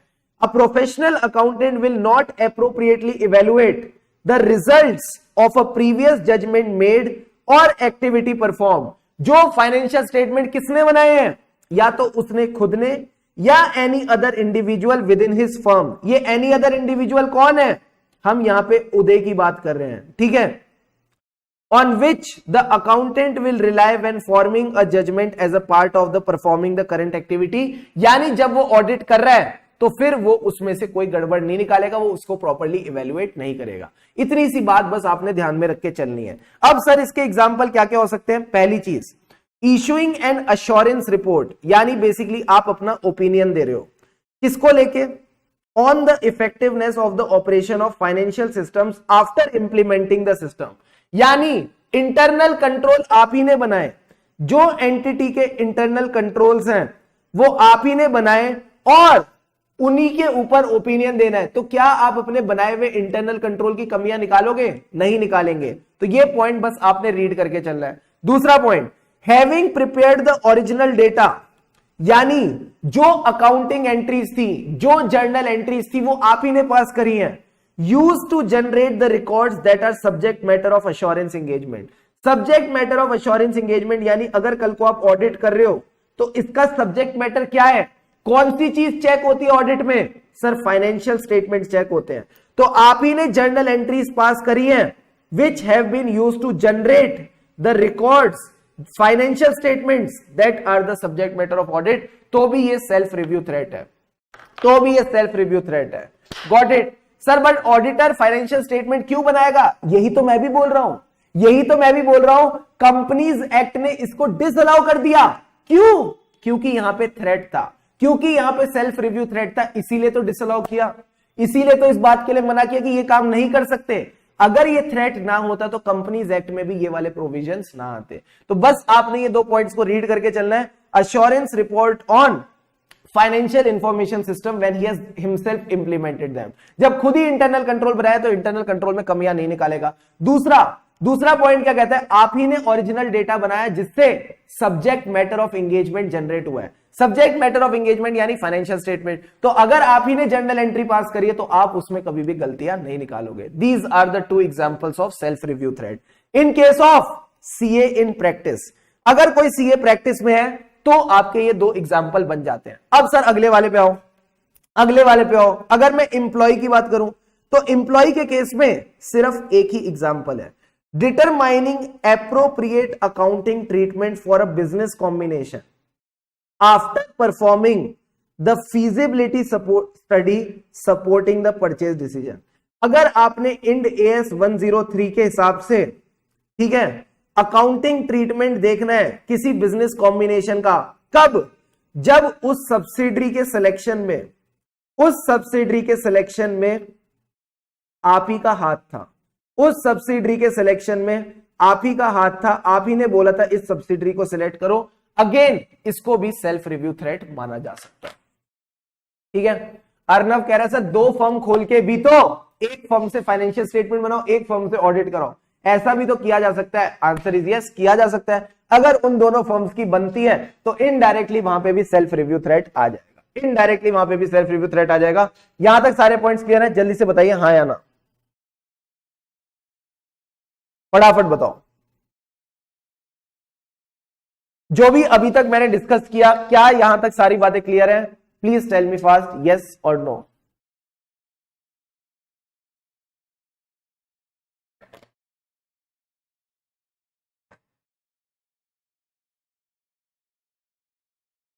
अभी हम क्या पढ़ रहे हैं सर? अभी हम पढ़ रहे हैं थ्योरी, अभी हम पढ़ रहे हैं क्या होना चाहिए, कैसी चीजें होनी चाहिए। क्या मैंने तुमको बताया क्या होता है? नहीं, ये आप पढ़ रहे हो एथिक्स। तुमको सच्चा होना चाहिए, तुमको अच्छा होना चाहिए, तुमको इस तरह की ये सारी चीजें नहीं करनी चाहिए। बस ये तुम अभी थ्योरी पढ़ रहे हो। जब मैं प्रैक्टिकलिटी की तरफ आगे जाऊंगा तब तुमको समझ आएगा कि अच्छा आम तौर पे ऐसा होता है। अभी तो बस ये कि ये चीजें होनी चाहिए। ठीक है, अब आ जाओ सर मेरे साथ एडवोकेसी थ्रेट पे। एडवोकेसी थ्रेट क्या कहता है? आप क्लाइंट के एडवोकेट बन चुके हो, आप क्लाइंट के वकील बन चुके हो, आप क्लाइंट को प्रमोट करे जा रहे हो। यानी आपको काम क्या था सर? आपका काम था क्लाइंट का ऑडिट करना। आपको बोला गया था क्लाइंट के जाओ फाइनेंशियल स्टेटमेंट्स का ऑडिट करो, चुपचाप अपना ऑडिट करो और घर पे आओ। आपने क्या किया? आप क्लाइंट के वकील बन गए। अरे भाई वकील क्यों बन गए? क्यों क्लाइंट का इंटरेस्ट इतना प्रमोट कर रहे हो? क्या अब आप अपना काम ऑब्जेक्टिवली कर पाओगे? मैंने कहा नहीं, you will always be under undue influence of your client. आपका क्लाइंट हमेशा आपको अनड्यू इन्फ्लुएंस करता रहेगा, आपके अंदर एक बायसनेस रहेगी, तो आप कभी भी एडवोकेट नहीं बन सकते क्लाइंट के, आप कभी भी क्लाइंट के शेयर्स को प्रमोट नहीं कर सकते, you can not act as a promoter of the client. तो ये क्या कहता है, एडवोकेसी थ्रेट का मतलब है threat that a professional accountant will promote. आप प्रमोट कर रहे हो किसको, क्लाइंट या इंप्लॉइंग ऑर्गेनाइजेशन के पोजीशन को, टू द पॉइंट, इस कदर that the accountants objectivity is compromised. कहीं ना कहीं आपकी ऑब्जेक्टिविटी की बैंड बच जाती है। इसके एग्जाम्पल क्या होंगे, तो पहला एग्जाम्पल तो सर दिमाग में आता है, सर क्या, सबसे पहला एग्जाम्पल आता है promoting the interest and shares of the client. कहीं ना कहीं आपने शेयर्स ऑफ द क्लाइंट्स को प्रमोट करना शुरू कर दिया, तो भाई साहब बड़ी दिक्कत की बात है। दूसरा, you are acting as advocate, ये तो नॉर्मली दिमाग में भी आएगा, एडवोकेसी थ्रेट सुनते दिमाग में क्या आता है, आप क्लाइंट के एडवोकेट बन गए। Acting as advocate on behalf of a client in litigation or disputes with third party. And last point क्या कहता है, लॉ बन रहा था कैबिनेट में, कैबिनेट में लॉ बन रहा है। सर कैबिनेट का मतलब आपकी अलमारी की बात नहीं कर रहा, कैबिनेट यानी मिनिस्ट्री के कैबिनेट की बात कर रहा हूं। जब भी मिनिस्ट्री के कैबिनेट में कोई लॉ बनता है तो मीटिंग बुलाई जाती है, प्रोफेशनल्स की मीटिंग बुलाई जाती है, उस प्रोफेशनल्स की मीटिंग में आप भी बैठे हो। तो जब इस मीटिंग में आप बैठे हो ना और कोई लॉ और रेगुलेशन में डिस्कशन चल रही है, तो आप किस चीज को ध्यान में रख के उसमें पार्टिसिपेट कर रहे हो, आप इस चीज को ध्यान में रख के उसमें पार्टिसिपेट कर रहे हो कि ये जो लॉ में चेंजेस आ रहे हैं ना, ये मेरे क्लाइंट को बेनिफिट करें, और इस चीज के बारे में आप डिस्कशन पे बहुत जोर डाल रहे हो, आप उसमें बहुत डिबेट्स में हिस्सा ले रहे हो कि यार लॉ में ये चेंज तो आना ही आना चाहिए, इससे मेरे क्लाइंट को फायदा होगा। क्यों फायदा हो, तुम तो फाइनेंशियल स्टेटमेंट को ऑडिट करने आए हो ना, तुमको इससे क्या लेना देना। तो लास्ट पॉइंट क्या कहता है, lobbying in favour of legislation on behalf of a client. तो अगर आपने तीनों में से कोई भी चीज करी, बाजार में जाके क्लाइंट के शेयर बेचने शुरू करे, आओ पायल इसके शेयर खरीदो, आओ आंचल इसके शेयर खरीदो, आओ नवीन इसके शेयर खरीदो, तो तुम ऑडिटर हो या बेवकूफ हो, किस तरह के काम कर रहे हो, तुम सेलिंग एजेंट क्यों बन रहे हो क्लाइंट के। So if you are promoting the shares of a client, बाजार में जाके शेयर बेच रहे हो, गलत बात। दूसरा, you are acting as advocate of the client, and तीसरा, एडवोकेट किससे डील करते हैं, लॉस से। तो जब लॉस बन रहे थे तो तुमने क्लाइंट का इंटरेस्ट वहां भी प्रमोट किया, तुम चाह रहे थे कि लॉ में वो चेंजेस आए जो क्लाइंट को बेनिफिट करते हैं। So lobbying in favour of legislation, lobbying in favour of legislation का क्या मतलब है, you are using your influence, आपने अपना इन्फ्लुएंस यूज किया किसी लॉ के बनते वक्त, किसके बिहाफ पे, क्लाइंट के बिहाफ पे, कि ये क्लाइंट का फायदा करे, क्लाइंट को कहीं ना कहीं इससे बेनिफिट मिले। क्या ये तीनों के तीनों पॉइंट्स क्लियर है, हाँ सर। तो ये कब होगा, अच्छा मैं क्लाइंट को इतना प्रमोट कब करूंगा, जब क्लाइंट मुझे पाल रहा है, जब क्लाइंट मुझे पाल रहा है तब मैं क्लाइंट को इतना प्रमोट करूंगा, वरना मैं क्लाइंट को इतना प्रमोट क्यों करूं। पाल रहा है का क्या मतलब है, promoting the shares of the client. Advocacy यानी एडवोकेट एक्ट कर रहा है, एंड एल का मतलब क्या है, advocate deals with the laws, lobbying in favour of legislation, lobbying in favour of legislation. जल्दी से आंखें बंद करके बताओ, क्या ये तीनों के तीनों पॉइंट्स क्लियर है, यस और नो, फटाफट बताओ।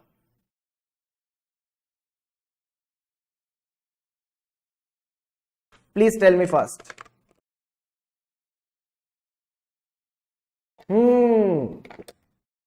गोद ले लिया ऑडिटर को, तो P for promoting, A for acting as an advocate, and L for lobbying in favour of a legislation. Law की बात हो रही है। जल्दी से सारे बच्चे, यस सर। अब आ जाओ सर नेक्स्ट पॉइंट पे। अब इसी सेल्फ रिव्यू एडवोकेसी थ्रेड का ये वाला जो पार्ट है, तो सिंगल लाइन है, क्या कहता है ये, ध्यान से समझना। Having an opportunity to manipulate the information in prospectus in order to obtain favourable financing. यानी आपको क्या करना है, आपको बेसिकली ये भी कंपनी के शेयर्स प्रमोट करना ही है, ये भी वैसे कंपनी के शेयर्स प्रमोट करना ही है। यानी जब भी किसी शेयर का इशू आता है तो उसमें प्रोस्पेक्टस आती है, उस प्रोस्पेक्टस में जो बातें लिखी है, उसमें जो इंफॉर्मेशन लिखी है, उसको अब आप मैनिपुलेट कर रहे हो एज अ एम्प्लॉय। हाँ, अब अपन यहां पे एज अ एम्प्लॉय काम कर रहे हैं, तो ये भी कोई अच्छी बात है क्या, नहीं। अगर आपने प्रोस्पेक्टस की इंफॉर्मेशन को और बढ़ा चढ़ा के बताया, अच्छे से बताया, तो इससे क्या होगा सर, ज्यादा शेयर्स बिक जाएंगे। But ultimately do you think you are having some objectivity, do you think you are having some integrity? The answer is no. आपकी ऑब्जेक्टिविटी की भी बैंड बच जाती है, इंटीग्रिटी की भी बैंड बच जाती है। तो क्या ये भी एक थ्रेट है? हाँ, ये भी एक थ्रेट है। यहां पे भी आप क्लाइंट के इंटरेस्ट को ओवर प्रमोट कर रहे हो। आई बात समझ? बच्चा कह रहा है कंपनी के शेयर्स को प्रमोट करने से थ्रेट क्या है? मेरे को एक बात बताओ, तुम उसका ऑडिट करने गए हो या उसके शेयर्स प्रमोट करने गए हो? शर्म आती है? तुमको इंडिपेंडेंस मेंटेन करनी है। पहली क्लास में हम सबने प्रण लिया था कि ऑडिटर इंडिपेंडेंट रहेगा, उसका काम सिर्फ ऑडिट करना होगा, क्लाइंट से रिश्ते जोड़ना नहीं होगा। क्यों क्लाइंट को प्रमोट कर रहे हैं नालायक? क्या दे रहा है क्लाइंट इसको ऐसा जो इसको प्रमोट कर रहा है? कुछ ना कुछ पैसा मिल रहा होगा ना प्रमोट करने के लिए, तभी तो प्रमोट कर रहा है। कैसे इंडिपेंडेंट रहेगा प्रमोट करके? आपको नहीं लगता इसकी ऑब्जेक्टिविटी कॉम्प्रोमाइज हो गई है? अब तो जैसा क्लाइंट कहेगा वैसा वैसा काम करेगा ये। How will he be acting as a independent auditor? नहीं कर पाएगा ना। तभी तो ये थ्रेट है, तभी ये थ्रेट है। एडवोकेसी थ्रेट मतलब किस बात के लिए क्लाइंट की इतनी दलीलें दे रहे हो? तुम ऑडिटर हो या क्लाइंट के बंदे हो? तुम तो क्लाइंट के ही बंदे लग रहे हो मुझे। अब तो तुम्हारे अंदर से ऑडिटर की खुशबू आ ही नहीं रही। तो यही पॉइंट आपने यहां पे समझना है कि if you are promoting the interest of client, चाहे शेयर बेचने में हो या एज अ एडवोकेट हो, या फिर अगर कोई लॉ बन रहा है तो तुम्हें अपनी क्लाइंट की पड़ी है, तुम्हें लॉ की पड़ी होनी चाहिए कि पब्लिक का भला हो, क्लाइंट का भला क्यों?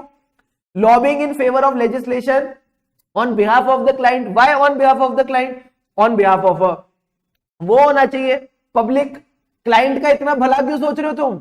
ऑडिटर हो ना, इंडिपेंडेंट रहो। तुमको ये सब करना अलाउड नहीं है। इतनी सी बात बस समझाने की कोशिश कर रहा हूं। ठीक है सर, क्लियर है ये सारा पॉइंट? Yes sir. अब यहां पे हमने एक पॉइंट और समझा था एडवोकेसी थ्रेट में कि या आप एज अ एम्प्लॉय काम कर रहे हो किसी कंपनी में, उस कंपनी का शेयर इशू आ रहा है। अगर शेयर इशू आ रहा है तो उस प्रोस्पेक्टस में भी आप चीजों को मैनिपुलेट ना करो, just for obtaining favourable financing. ठीक है? अरे भाई, तुम इंफॉर्मेशन को मैनिपुलेट करोगे क्या? नालायक कौन है ये? हर्ष। हर्ष नालायक नंबर 1। हर्ष कहता है अगर एज ए एम्प्लॉय आप काम कर रहे हो ना तो आप मैनिपुलेट कर लो। कितने बच्चे बोलते कि ये सही है? अभी तुम सबके नंबर में भेजता हूं आईसीआई को, इनको गलती से भी चार्टर्ड अकाउंटेंट मत बना देना। सारे गड़बड़ घोटाले वाले बच्चे आपके पास ही आ रहे हैं। फटाफट बताओ। बच्चा कह रहा है कि सेकंड केस में एज ए एम्प्लॉय है ना, एज ए एम्प्लॉय तो मैं चोरी चकारी जो करूं कोई दिक्कत की बात थोड़ी है। पब्लिक के साथ करो धोखा, प्रोस्पेक्टस में लिखो गलत गलत बातें, फिर सेक्शन नंबर 34 और 35 में जेल होगी ना तो मुझे मत बताना। फिर 34 और 35 में जेल होगी तो फिर मुझे मत बताना। फिर तुमको पता चलेगा जब तुम्हारे ऊपर क्रिमिनल लायबिलिटी और सिविल लायबिलिटी आएगी, सेबी तुम्हारे पीछे पड़ जाएगा, फिर तुम भागते रहना दुम लेके। कह रहे मैनिपुलेट करना एकदम सही है एज ए एम्प्लॉय अगर काम कर रहे हो। मैंने कब कहा यहां ऑडिटर है? मैंने कहा एज ए सीए आप एम्प्लॉय काम कर रहे हो। तुम ऑडिटर को बस ऊपर वाले पार्ट में रखो जब एज अ प्रैक्टिसिंग काम कर रहे हैं। हाँ, आई बात समझ?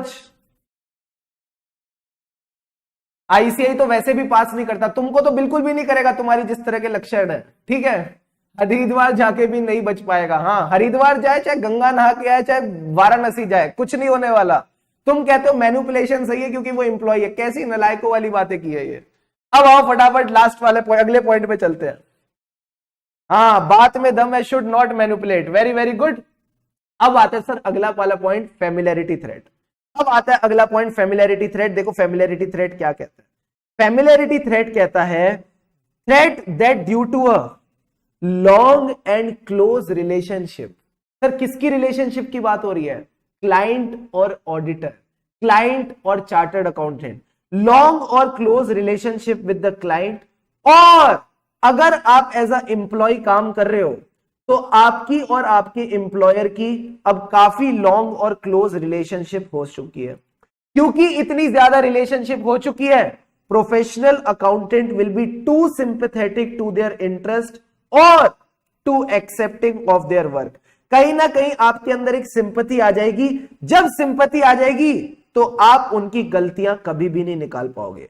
आप उनकी गलतियां कभी भी नहीं निकाल पाओगे। ये पॉइंट बस आपने ध्यान रखना है फेमिलियरिटी थ्रेट में। अगर आपकी लॉन्ग एसोसिएशन हो गई, आपकी क्लोज रिलेशनशिप हो गई, सर किसके साथ क्लोज रिलेशनशिप हो गई? आपकी क्लोज रिलेशनशिप हो गई आपके एम्प्लॉयर के साथ या आपके क्लाइंट के साथ, then you will be too sympathetic to their interest or too acceptance of their work. तो फिर इस केस में आपने इस पॉइंट को ध्यान में रख के चलना पड़ेगा। अब सर, अब हम बात करते हैं as a CA in practice, ठीक है। अब बात करते हैं as a CA in practice कब कब फेमिलियरिटी थ्रेट आ सकता है। पहला, जो आपकी ऑडिट टीम है, जो आपकी एंगेजमेंट टीम है, उसकी काफी क्लोज और इमीडिएट फैमिली रिलेशनशिप है किसके साथ? With the employee of a client. And ये जो क्लाइंट का एम्प्लॉय है जिसके साथ आपकी रिलेशनशिप है, ये ऐसा वैसा बंदा नहीं है। He is in a position to exert direct and significant influence किसके ऊपर? Over the subject matter of engagement. सारे बच्चे बताओ सब्जेक्ट मैटर ऑफ एंगेजमेंट क्या होता है ऑडिट में? मैं तुमको ऑलरेडी बता चुका हूं, देखते कौन कौन बच्चा जाग रहा है। सब्जेक्ट मैटर ऑफ एंगेजमेंट क्या होता है ऑडिट में? फटाफट बताओ। लॉन्ग का मतलब लॉन्ग डिस्टेंस रिलेशनशिप नहीं है नलायक, जल्दी से बताओ। सब्जेक्ट मैटर ऑफ एंगेजमेंट का क्या मतलब है? हाँ, इसी की वजह से कंपनीज एक्ट में कूलिंग पीरियड के प्रोविजंस हैं। Very very good. Financial statements, यहां हम फाइनेंशियल स्टेटमेंट की बात कर रहे हैं, यानी क्लाइंट का जो एम्प्लॉय फाइनेंशियल स्टेटमेंट्स बनाता है, exert direct and significant influence over financial statement, वो एंगेजमेंट टीम मेंबर का फैमिली रिलेशनशिप है, वो क्लोज और इमीडिएट फैमिली रिलेशनशिप है। तो सर इसको क्या बोलते हैं? इसको बोलते हैं हमारा क्लाइंट में खून का रिश्ता है, हमारा क्लाइंट में खून का रिश्ता है। Very very good. अब सर दूसरा पॉइंट, डायरेक्टर और officer of the client, director और ऑफिसर ऑफ द क्लाइंट और employee who is in a position to exert significant influence over the subject matter of engagement having recently served as engagement partner। यानी जो हमारा engagement partner है, जो हमारा engagement partner है sir, basically जो हमारा एंगेजमेंट पार्टनर था, हमारी फर्म में जो एंगेजमेंट पार्टनर था, वो अब क्लाइंट का क्या बन गया है? हमारी फर्म का एंगेजमेंट पार्टनर अब क्लाइंट का डायरेक्टर बन गया या ऑफिसर बन गया, यानी कोई बड़ी पोजीशन पे है, या फिर वो इंप्लॉय बन गया है who is in a position to exert significant influence over the subject matter of audit. तो ये पॉइंट आपने बस ध्यान में रख के चलना है। सर ये कौन सा रिश्ता है? इसको बोलते हैं फर्म का रिश्ता, इसको बोलते हैं फर्म का रिश्ता। यानी आपकी फर्म का कोई एंगेजमेंट पार्टनर अब क्लाइंट का क्या बन गया है? या तो डायरेक्टर बन गया है, या फिर कोई ऑफिसर बन गया है, या फिर वो इंप्लॉय बन गया है जो ऐसा वैसा इंप्लॉय नहीं, in a position to exert significant and direct influence over the subject matter of audit. And last point क्या कहता है? Long association of an audit team member with the audit client. ना तो फर्म का रिश्ता ना खून का रिश्ता, रिश्ता बन गया है, ये रिश्ता बन गया। मेरा आप सबसे सवाल, क्या ऐसे कोई दोस्त होते थे आपके स्कूल के जिनके साथ आप बचपन से लेके क्लास 11th और 12th तक जुड़े हुए थे? या फिर आपने कॉलेज में देखा हो कि आपने कॉलेज के 3 साल अपने दोस्तों के साथ रहे, तो कहीं ना कहीं अब उनके साथ वो रिश्ता बन गया कि यार हाँ तुम तो फैमिली जैसे हो गए हो। इवन आर्टिकलशिप में 1 साल के अंदर हो जाता है। 1 साल अगर आप आर्टिकलशिप में अपने को आर्टिकल्स के साथ थोड़ा टाइम बिताओ तो उनके साथ फैमिली वाली फीलिंग आने लग जाती है। Have you felt that? Answer is yes, पक्का फीलिंग आई होगी कहीं ना कहीं। तो ये कहते हैं कि अगर ऑडिटर भी क्लाइंट के साथ थोड़ा ज्यादा समय बिताए तो इन दोनों की भी रिलेशन बन जाएगी, ये भी एक दूसरे के चड्डी बड़ी बन जाएंगे। तो मैंने कहा ये रिलेशनशिप कैसे बनी? सर ये टाइम का रिश्ता है, ये टाइम का रिश्ता है, long association of audit team member with the client. तो ये 3 पॉइंट आप याद रखेंगे सर, खून का रिश्ता, फर्म का रिश्ता, टाइम का रिश्ता। खून का रिश्ता, फर्म का रिश्ता, टाइम का रिश्ता। फटाफट 2 मिनट लो और अभी के अभी तीनों के तीनों पॉइंट्स याद करके मुझे बताओ और चैट बॉक्स में लिखेंगे डन डना डन डन, फटाफट जल्दी से। This covers all types of professional engagement, भले ही ऑडिट हो या कोई और हो, सब में ये चीजें थ्रेड्स कवर होते हैं।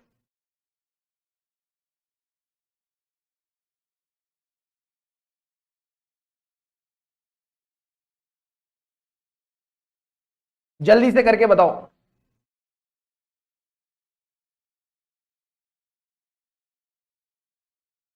रिश्ता कैसे बनेगा? सर रिश्ता बनेगा खून का रिश्ता, क्लोज रिलेशनशिप, पार्टनर वाला रिश्ता, फर्म वाला रिश्ता, एंड लास्ट में आ जाता है टाइम वाला रिश्ता। ये आपने बस ध्यान में रख के चलना है।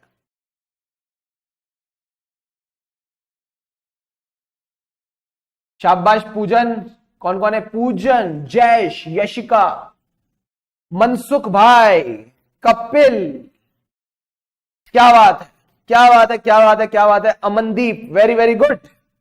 अब sir familiarity threat as a employee, as a employee familiarity threat क्या क्या हो सकता है, ध्यान से समझना। अब एम्प्लॉय वाली बात कर रहे हैं, इधर आ जाओ, इधर आ जाओ, इधर आ जाओ, इधर आ जाओ। अब एज अ एम्प्लॉय बात करते हैं।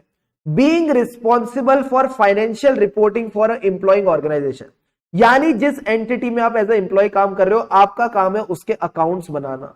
When an immediate or close family member employed by the organization makes decisions that affect the financial reporting of organization, यानी अकाउंट्स बनाने का काम आपका है, ठीक है। और उन अकाउंट्स के ऊपर जो इन्फ्लुएंस है, उन अकाउंट्स के ऊपर जो इन्फ्लुएंस है, उसके रिगार्डिंग जो डिसीजंस है, वो कौन लेता है? सर इस चीज के डिसीजंस आपका कोई क्लोज फैमिली मेंबर ही लेता है। फिर से सुन रहा, being responsible for making the accounts of employing organization, आप उसकी फाइनेंशियल रिपोर्टिंग करते हो। कब? when an immediate or close family member employed by the organization makes decisions which affect the financial reporting। Ultimately financial reporting वाली जो exercise है, उसको किसके डिसीजन अफेक्ट करते हैं? आप ही के रिलेटिव के। तो कहीं ना कहीं क्या यहां पे भी फैमिलियरिटी थ्रेट आ गया? हाँ, यहां पे भी फैमिलियरिटी थ्रेट आ गया कि जो बंदा फाइनेंशियल रिपोर्टिंग के डिसीजंस को इन्फ्लुएंस करता है, वो आप ही का रिलेटिव है। तो क्या आप फाइनेंशियल रिपोर्टिंग अच्छे से कर पाओगे? क्या आप अपने एम्प्लॉयर के लिए अकाउंट्स अच्छे से बना पाओगे? ट्रू एंड फेयर व्यू बना पाओगे? Answer is no. यहां पे भी एक फैमिलियरिटी थ्रेट आ जाता है। क्या ये बात समझ आई? हाँ सर। दूसरा, having a long association with the individuals influencing business decision. तो यहां आपने बस इन दोनों पॉइंट्स को रीड करके चलना है, not that important from exam point of view, just read them. कल को अगर एमसीक्यू में आ गए तो फिर काम आ सकते हैं, ठीक है। तो बिजनेस डिसीजंस जो लोग इन्फ्लुएंस करते हैं, अगर उनके साथ भी आपकी लॉन्ग एसोसिएशन हो गई तो फिर रिश्ता है नहीं, बट कहीं ना कहीं रिश्ता बन जाएगा। 3 पॉइंट हमने यहां पे कवर कर लिए सर। क्या क्या कवर कर लिए? Self interest threat, self review threat, advocacy threat, familiarity threat. 4 threat हो गए। 5वां थ्रेट रह गया सर, क्या? Intimidation threat. अब आ जाओ फटाफट इंटिमिडेशन थ्रेट। इंटिमिडेट करने का क्या मतलब है? सामने वाले को अनकंफर्टेबल कराना, सामने वाले को डराना, धमकाना कि चुपचाप मेरी बात मान ले वरना मैं तेरी बैंड बजा दूंगा। तो ये क्या कहते हैं sir? Intimidation threat. Intimidation threat कहते हैं threat that a professional accountant will be deterred. Sir deterred का क्या मतलब है? उसको डराया जा रहा है, उसको धमकाया जा रहा है कि भाई चुपचाप मेरी बात मान ले वरना तेरी बैंड बज जाएगी। धमकाया ऐसे ही लिख देते हैं, हिंदी में तो बड़ा टफ हो रहा है। डराया जा रहा है, धमकाया जा रहा है, किस चीज से? From acting objectively because of actual or perceived pressures including the attempts to exercise undue influence over the accountant. Accountant को ऊपर प्रेशर क्रिएट किया जा रहा है, अनड्यू इन्फ्लुएंस क्रिएट किया जा रहा है। क्यों? ताकि वो ऑब्जेक्टिवली काम ना करे। उसको डराया जा रहा है from acting objectively by creating pressures on him or making attempts to exercise undue influence over the accountant. ये आपने इंटिमिडेशन थ्रेट की डेफिनेशन ध्यान रखनी है, deterring the accountant from acting objectively. अब एक बात बताओ, आपका क्लाइंट आपके ऊपर इंटिमिडेशन कैसे करेगा? सर आपके ऊपर वो थ्रेट क्रिएट करेगा, वो आपको डराएगा। क्या? कि हम आपको डिसमिस कर देंगे फ्रॉम द क्लाइंट एंगेजमेंट और firm because of the disagreement about the professional matter. यहां पे आपको उसने परेशान किया, ठीक है सर, कि भाई मैं तेरे को निकाल दूंगा अगर तूने मेरी बात से एग्री नहीं किया। दूसरा point, feeling pressure to agree with the judgement of a client because client has more expertise on the matter in question. तो पहले उसने डराया, फिर आपके ऊपर एक प्रेशर क्रिएट हो गया। थर्ड पॉइंट क्या कहता है? Being informed that planned promotion will not occur unless the accountant agrees with the inappropriate accounting treatment. Sir ये वाला पॉइंट यहां कैसे आया? ये तो आईसीआई से पूछो। अब ये आईसीआई से पूछो, मुझे एक बात बताओ, क्या ये इंप्लॉय वाला पॉइंट नहीं है जो इन्होंने प्रैक्टिस में डाला है? हाँ सर, गलती से आ गया। बोलो गलती से आ गया। ये वाला जो पॉइंट है गलती से आ गया, ये यहां अकर होना ही नहीं चाहिए था। This point should have not occurred here, but अब अगर अकर हो गया तो कोई बात नहीं, अपन इसको ध्यान में रख के चलेंगे। एंड फोर्थ पॉइंट क्या कहता है? Accepting a significant gift from a client. Client ने आपको गिफ्ट दिया और फिर डराता है धमकाता है कि तूने मेरे से गिफ्ट एक्सेप्ट किया, इसके बारे में मैं पब्लिक को बता दूंगा। Being threatened that the acceptance of this gift will be made public. तो जल्दी से बताओ 4 बातें क्या ध्यान रखनी है सर। सबसे पहले उसने क्या डराया, मैं तेरे को निकाल दूंगा, मैं तेरे से तेरा ऑडिट छीन लूंगा। Threatened with the dismissal from the client engagement. जैसे ही उसने थ्रेट क्रिएट किया, आपके ऊपर प्रेशर आ गया। प्रेशर किस चीज का? क्लाइंट से एग्री करने का, क्योंकि क्लाइंट एक सीनियर बंदा है। क्लाइंट एक सीनियर बंदा है। तीसरा पॉइंट क्या कहता है, एक और तरीके से थ्रेट क्या क्रिएट किया सर, उसने आपको गिफ्ट दे दिया, क्योंकि अब आपने उससे गिफ्ट एक्सेप्ट किया। उसने बोला इस गिफ्ट के बारे में मैं पब्लिक को बताऊंगा, और अगर पब्लिक को पता चल गया तो तेरी बैंड बच जाएगी। पब्लिक को पता चल गया तो तेरी बैंड बच जाएगी। तो अगला पॉइंट क्या कहता है, acceptance of a significant gift from the client which the client says will be made public. And the fourth point, sir fourth point यहां अकर ही नहीं होना चाहिए था। फोर्थ पॉइंट यहां अकर ही नहीं होना चाहिए था, पर अकर हो गया तो याद रखेंगे, planned promotion will not occur unless the accountant agrees with the inappropriate accounting treatment। ठीक है, ब्लैकमेल, वेरी गुड, सही, बिल्कुल सही कहा, ब्लैकमेल करने की बात क्रिएट की है। तो यहां पे आता है पहला थ्रेट, यहां पे आता है दूसरा थ्रेट। जब 2 थ्रेट आते हैं तो प्रेशर क्रिएट हो जाता है। एंड लास्ट पॉइंट है जो यहां अकर नहीं होना चाहिए था। फटाफट चारों के चारों पॉइंट्स याद करके बताओ, देखते हैं कौन सा बच्चा फर्स्ट आता है, फिर हम आखिरी थ्रेट पढ़ेंगे, फिर मैं आपको ब्रेक देता हूं। जल्दी से करके बताओ, कम ऑन।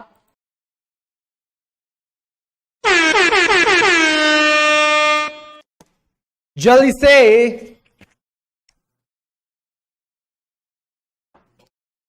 प्लान्ड प्रमोशन मतलब प्रमोशन होने वाली थी बट अब नहीं होगी, क्योंकि तुम एग्री नहीं कर रहे। जब तक तुम गलत अकाउंटिंग नहीं करोगे तब तक तुम्हारी प्रमोशन नहीं होगी, सिंपल सी बात है। Done sir, great. तो यहां पे आपने 2 थ्रेट याद रखने हैं, भले ही लिख लो यहां पे, threat of dismissal, threat of gift. Gift वाली बात को वो पब्लिक कर देगा। जब ये 2 थ्रेट क्रिएट हुए तो कहीं ना कहीं प्रेशर आ गया, pressure to agree with the accounting treatment. And last वाला पॉइंट था जो यहां अकर नहीं होना चाहिए था, नॉट अकर। इस तरह से आप ध्यान रखोगे। अरे थर्ड वाला एम्प्लॉय रिलेटेड है ना। कभी किसी ऑडिटर की प्रमोशन होते हुए देखा है क्या? कभी किसी सीए इन प्रैक्टिस की प्रमोशन होती है? नहीं, प्रमोशन एम्प्लॉय की होती है। तो ये एम्प्लॉय वाला पॉइंट था ना जो यहां आ गया है। तुमको कॉमन सेंस नहीं डाला क्या? सीधा फाउंडेशन से फाइनल में भेज दिया क्या गलती से? आर्टिकलशिप करते हो नहीं करते हो? है कह रहे प्रमोशन वाला एम्प्लॉय रिलेटेड पॉइंट कैसे हो गया? कैसी कैसी बातें करते हो तुम, कैसी कैसी। मुझे पता है क्या लगता है, बीच में आईसीआई ने 2 दिन के लिए फाउंडेशन से फाइनल का रास्ता खोल दिया था बिना इंटर जाए, तो तुम सीधा सीधा उसी रास्ते से आ गए हो। ठीक है, अब आ जाओ सर इधर, intimidation threat in case of a employee. एक बात बोलूं, ये एम्प्लॉय वाले पॉइंट्स जो है ना, ये इतने इंपॉर्टेंट नहीं है। सर ऐसा क्यों? एक एक लाइन 2-2 लाइन दे रखी है और आईसीआई कभी 1 नंबर 2 नंबर के सवाल पूछता नहीं है। तो इनको ना बस आप रीड करके चलना, रीड करके चलना, और कुछ करने की जरूरत नहीं है। जहां 4 पॉइंट होना कम से कम या 3 पॉइंट हो, वहां याद करने की कोशिश करना। बाकी सारे पॉइंट्स तो रीड करोगे तो भी काम चल जाएगा। ठीक है सर, क्या कहता है, professional accountant or immediate or close family member is facing a threat of dismissal or replacement over a disagreement about the application of accounting principle. ठीक है सर, बेसिकली अकाउंटिंग को लेके यहां पे कहीं ना कहीं क्या हुआ है, डिसएग्रीमेंट। तो अकाउंटेंट को बोला जा रहा है हम तुमको निकाल देंगे, या तुम्हारे किसी फैमिली मेंबर को निकाल देंगे, या फिर way in which a financial information should be reported. Basically ये डिसएग्रीमेंट किसको लेके है? अकाउंटिंग को लेके है। तो अगर अकाउंटिंग को लेके कोई डिसएग्रीमेंट है और अकाउंटेंट को निकाला जा रहा है, उसके ऊपर थ्रेट क्रिएट किया जा रहा है, तो एज अ एम्प्लॉय ये चीज हो सकती है। दूसरा, individual attempting to influence the decision making process of a professional accountant. एक बंदा ऐसा है जो अकाउंटेंट का डिसीजन इन्फ्लुएंस कर रहा है, for example with regard to awarding of contracts और एप्लीकेशन ऑफ अकाउंटिंग प्रिंसिपल। तो यहां पे भी ये 2 पॉइंट्स आप ध्यान में रख के चलो। सर सबसे पहला पॉइंट क्या है, डिसएग्रीमेंट हुआ है। क्योंकि डिसएग्रीमेंट हुआ है तो वो कह रहे हैं हम अकाउंटेंट को निकाल देंगे अगर इसने अकाउंटिंग हमारे हिसाब से नहीं करी। दूसरा पॉइंट क्या कहता है कि जब एक सप्लायर को सिलेक्ट करना है तो अकाउंटेंट का काम है सप्लायर को सिलेक्ट करना, उसको ये काम दिया गया होगा ऑर्गेनाइजेशन में। तो जब उस सप्लायर को सिलेक्ट करने की बात आ रही है या अकाउंटिंग ट्रीटमेंट की बात आ रही है, तो एक बंदा उसको इन्फ्लुएंस कर रहा है, अब वो इन्फ्लुएंस कुछ भी बोल के कर सकते हैं, डरा के, धमका के, ब्लैकमेल करके, ये पॉइंट भी आप ध्यान रखोगे। तो मैं एक बात बोलूं, जब भी बात होगी किसकी, इंटिमिडेशन थ्रेट की, कोई ना कोई बंदा इसको बेचारे को परेशान कर रहा होगा, इस बेचारे को परेशान कर रहा होगा कि यार ये अपना काम ठीक से करना चाहता है, बट कोई इसको अनड्यू इन्फ्लुएंस कर रहा है, या तो थ्रेट करके, प्रेशराइज करके, या किसी और तरीके से। ठीक है, तो ये पॉइंट आप ध्यान रखना। अगेन एम्प्लॉय वाले पॉइंट यहां पे भी बस आप रीड करके चलना, that is more than enough. अब सर यहां तक तो हमको बात समझ आ गई, यहां तक तो हमको बात समझ आ गई। मैं आपको इसमें 2-3 इंपॉर्टेंट बता देता हूं। Self interest threat is very important, please इसको मिस आउट मत करना। सेल्फ रिव्यू थ्रेट को आप रीड भी करोगे तो चलेगा, एडवोकेसी थ्रेट को रीड करोगे चलेगा, फेमिलियरिटी थ्रेट को रीड करोगे चलेगा। Intimidation threat is very important, ठीक है, intimidation threat is very important. And when it comes to self interest threat, यहां पे ये भी वेरी इंपॉर्टेंट हो जाता है। बाकी सारे एम्प्लॉय वाले थ्रेट्स आप रीड करोगे, that is more than enough. ठीक है सर, अब लास्ट पॉइंट डिस्कस कर लेते हैं। कितने बच्चों ने तारक मेहता का उल्टा चश्मा देखा है? फटाफट बताओ, जल्दी से बताओ, जितनी जल्दी तुम बताओगे उतनी जल्दी मैं तुमको ब्रेक दूंगा। फटाफट बताओ।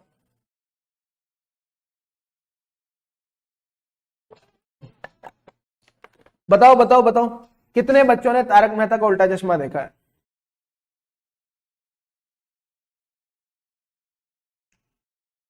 तारक मेहता का उल्टा चश्मा। प्रॉब्लम्स तो हैं सबके साथ, बस नजरिए की है बात, यानी थ्रेट्स तो हैं सबके साथ, बस सेफगार्ड्स की है बात। तो मैंने कहा थ्रेट्स हुए तो क्या हुआ, हम यहां पे सेफगार्ड्स के ऊपर फोकस करके चलेंगे। What can be the different safeguards to address the threat, and this topic is again important for your exam. बहुत ज्यादा इंपॉर्टेंट हो जाता है ये टॉपिक आपके एग्जाम्स के लिए कि what can be the different safeguards to address the threat.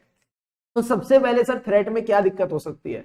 आप कंप्लाई नहीं कर रहे with the professional standards, you are not complying with the regulatory requirement. तो इन्होंने कहा आप कम लोग हो तो आप ज्यादा लोग लाओ, ज्यादा समय लो ताकि आपके काम की क्वालिटी बढ़ सके। सो इन्होंने सबसे पहले क्या कहा, assign additional time and qualified personnel to the required task when the engagements have been accepted। जब भी कोई engagement accept हो, जब भी कोई काम आप accept करो, आपके पास sufficient time and sufficient लोग होने चाहिए। अगर नहीं है तो फिर आप additional time और qualified personnel लो। तो अभी आपने क्या लिया, समय लिया, बंदा लिया। बोलो मेरे साथ, समय लिया और बंदा लिया। अब धीरे धीरे करके ना आप लालची होते जाओगे। अब इसने पता क्या किया सर, ये जो क्वालिफाइड पर्सोनल आपने लिया है और आपने समय लिया, इससे आपने अपना काम कंप्लीट किया। काम कंप्लीट करने के बाद हमको रिव्यूअर भी चाहिए। हाँ सर रिव्यूअर चाहिए। अब आप लेके आए एप्रोप्रिएट रिव्यूअर। अच्छा एक बात बताओ, रिव्यूअर जो है वो मेरी टीम का बंदा होना चाहिए, बाहर का बंदा? सर बाहर का बंदा। Not a member of team to review the work performed or advise to address the self review threat. कहीं ना कहीं सेल्फ रिव्यू थ्रेड को एड्रेस करने के लिए जो रिव्यूअर है वो बाहर का बंदा होना चाहिए। वेरी गुड, अब रिव्यूअर आ गया। अब कौन आएगा सर? अब हमने तो हद ही कर दी, हम पार्टनर और उसकी इंगेजमेंट टीम्स को ले आए। हम डिफरेंट डिफरेंट पार्टनर्स और उनकी इंगेजमेंट टीम्स को ले आए विद सेपरेट रिपोर्टिंग लाइंस। अब सवाल उठता है सर सेपरेट रिपोर्टिंग लाइंस का क्या मतलब है? क्या आपके मन में सवाल आ रहा है? हाँ sir, what do you mean by reporting line? तो जब मैं ईवाई में था तो मैं आर्टिकल था। आर्टिकल के ऊपर कौन आता है? एग्जीक्यूटिव। एग्जीक्यूटिव के ऊपर मैनेजर, मैनेजर के ऊपर सीनियर मैनेजर, सीनियर मैनेजर के ऊपर डायरेक्टर, डायरेक्टर के ऊपर पार्टनर, पार्टनर के ऊपर सीनियर पार्टनर। तो ये पूरे लोग हैं, इसको रिपोर्टिंग लाइन कहते हैं। इंटर्न रिपोर्ट कर रहा है एग्जीक्यूटिव को, एग्जीक्यूटिव मैनेजर को, मैनेजर डायरेक्टर को, डायरेक्टर पार्टनर को, सब एक दूसरे को रिपोर्ट कर रहे हैं। तो ये कह रहा है कि आप लाओगे पार्टनर और उनकी इंगेजमेंट टीम, यानी पूरी की पूरी रिपोर्टिंग लाइन उठा के ले आओ। बट क्या ये जो रिपोर्टिंग लाइन है ये ऑडिट वाली होनी चाहिए? नहीं, ये नॉन ऑडिट वाली होनी चाहिए। यानी अगर ईवाई में एक ऑडिट वाला डिपार्टमेंट है तो एक टैक्स वाला डिपार्टमेंट है, एक लीगल वाला डिपार्टमेंट है। तो अगर आपने नॉन अश्योरेंस सर्विसेज देनी है, ऐसी सर्विसेज देनी है जो ऑडिट सर्विसेज नहीं है, तो आप कौन सी टीम्स लाओगे? जो ऑडिट टीम्स का पार्ट नहीं है, जो ऑडिट की रिपोर्टिंग लाइन का पार्ट नहीं है। इतनी सी बात आपने समझनी है। तो अब आपने क्या किया, पहले तो सर आपने समय लिया, फिर आपने बंदा लिया जो रिव्यू काम करेगा, फिर आपने क्या किया, आपने हद कर दी, आप पार्टनर और उनकी टीम ले आए। सर ये पार्टनर और उनकी टीम क्यों लेके आए हो? हम ऑडिट करने के लिए काफी नहीं है, आप काफी हो, बट नॉन ऑडिट सर्विसेज के लिए आपको बाकी पार्टनर और उनकी टीम्स लगेंगी। But remember, they should not be forming part of your audit reporting lines. They should have separate reporting lines for provision of non assurance services. Clear है point? हाँ sir. अब मैंने कहा इससे ज्यादा क्या हो सकता है? सर इससे ज्यादा तो ये हो सकता है आप पूरी फर्म उठा के ले आओ। तो फर्म उठा के ले आओ यानी involving another firm to perform और reperform a part of engagement. आपने अपनी एक पार्ट ऑफ एंगेजमेंट किसी और बंदे से परफॉर्म करवा ली या रीपरफॉर्म करा ली, ये इंश्योर करने के लिए कि आप अपना काम ठीक से कर रहे हो। एंड लास्ट में जब इतने सारे लोग इकट्ठे हो गए हैं, क्या हर बंदे से कॉन्फिडेंशियल चीजें डिस्कस की जा सकती है? Answer is no. आप सबसे अपनी कॉन्फिडेंशियल चीजें डिस्कस नहीं कर सकते, तो अब सबको साइड करो, अब सबको साइड करो। कुछ लोग कोर टीम मेंबर होंगे, कुछ नॉन कोर टीम मेंबर है। जो कोर टीम मेंबर है उनके साथ कॉन्फिडेंशियल इंफॉर्मेशन शेयर करो, बाकी लोगों को आपको सेपरेट करना पड़ेगा, यानी सेपरेटिंग द टीम्स। अब आपको टीम्स को सेपरेट करना है when you are dealing with the confidential matters. क्या ये पांचों पॉइंट क्लियर है? हाँ सर। तो सबसे पहले एवेंजर्स, अब आपको एवेंजर्स की टीम बनानी है, तो सबसे पहला क्या आया? Time stone. आप लेके आए एडिशनल टाइम और टाइम के साथ आया डॉक्टर स्ट्रेंज। अब आप क्या लाओगे? अब आप एक रिव्यूअर लाओगे, रिव्यूअर के बाद पार्टनर और उसकी टीम, फिर तो हद ही कर दी, फर्म उठा के ले आए। और जब इतने सारे लोग इकट्ठे हो गए तो सबको सेपरेट करो when you are dealing with the confidential matter. यहां आपके ये 5 के 5 पॉइंट हो जाते। अब बताओ क्या फील आ गई टॉपिक की? जल्दी से बताओ हाँ या ना। टॉपिक की फील आई या नहीं आई? फटाफट।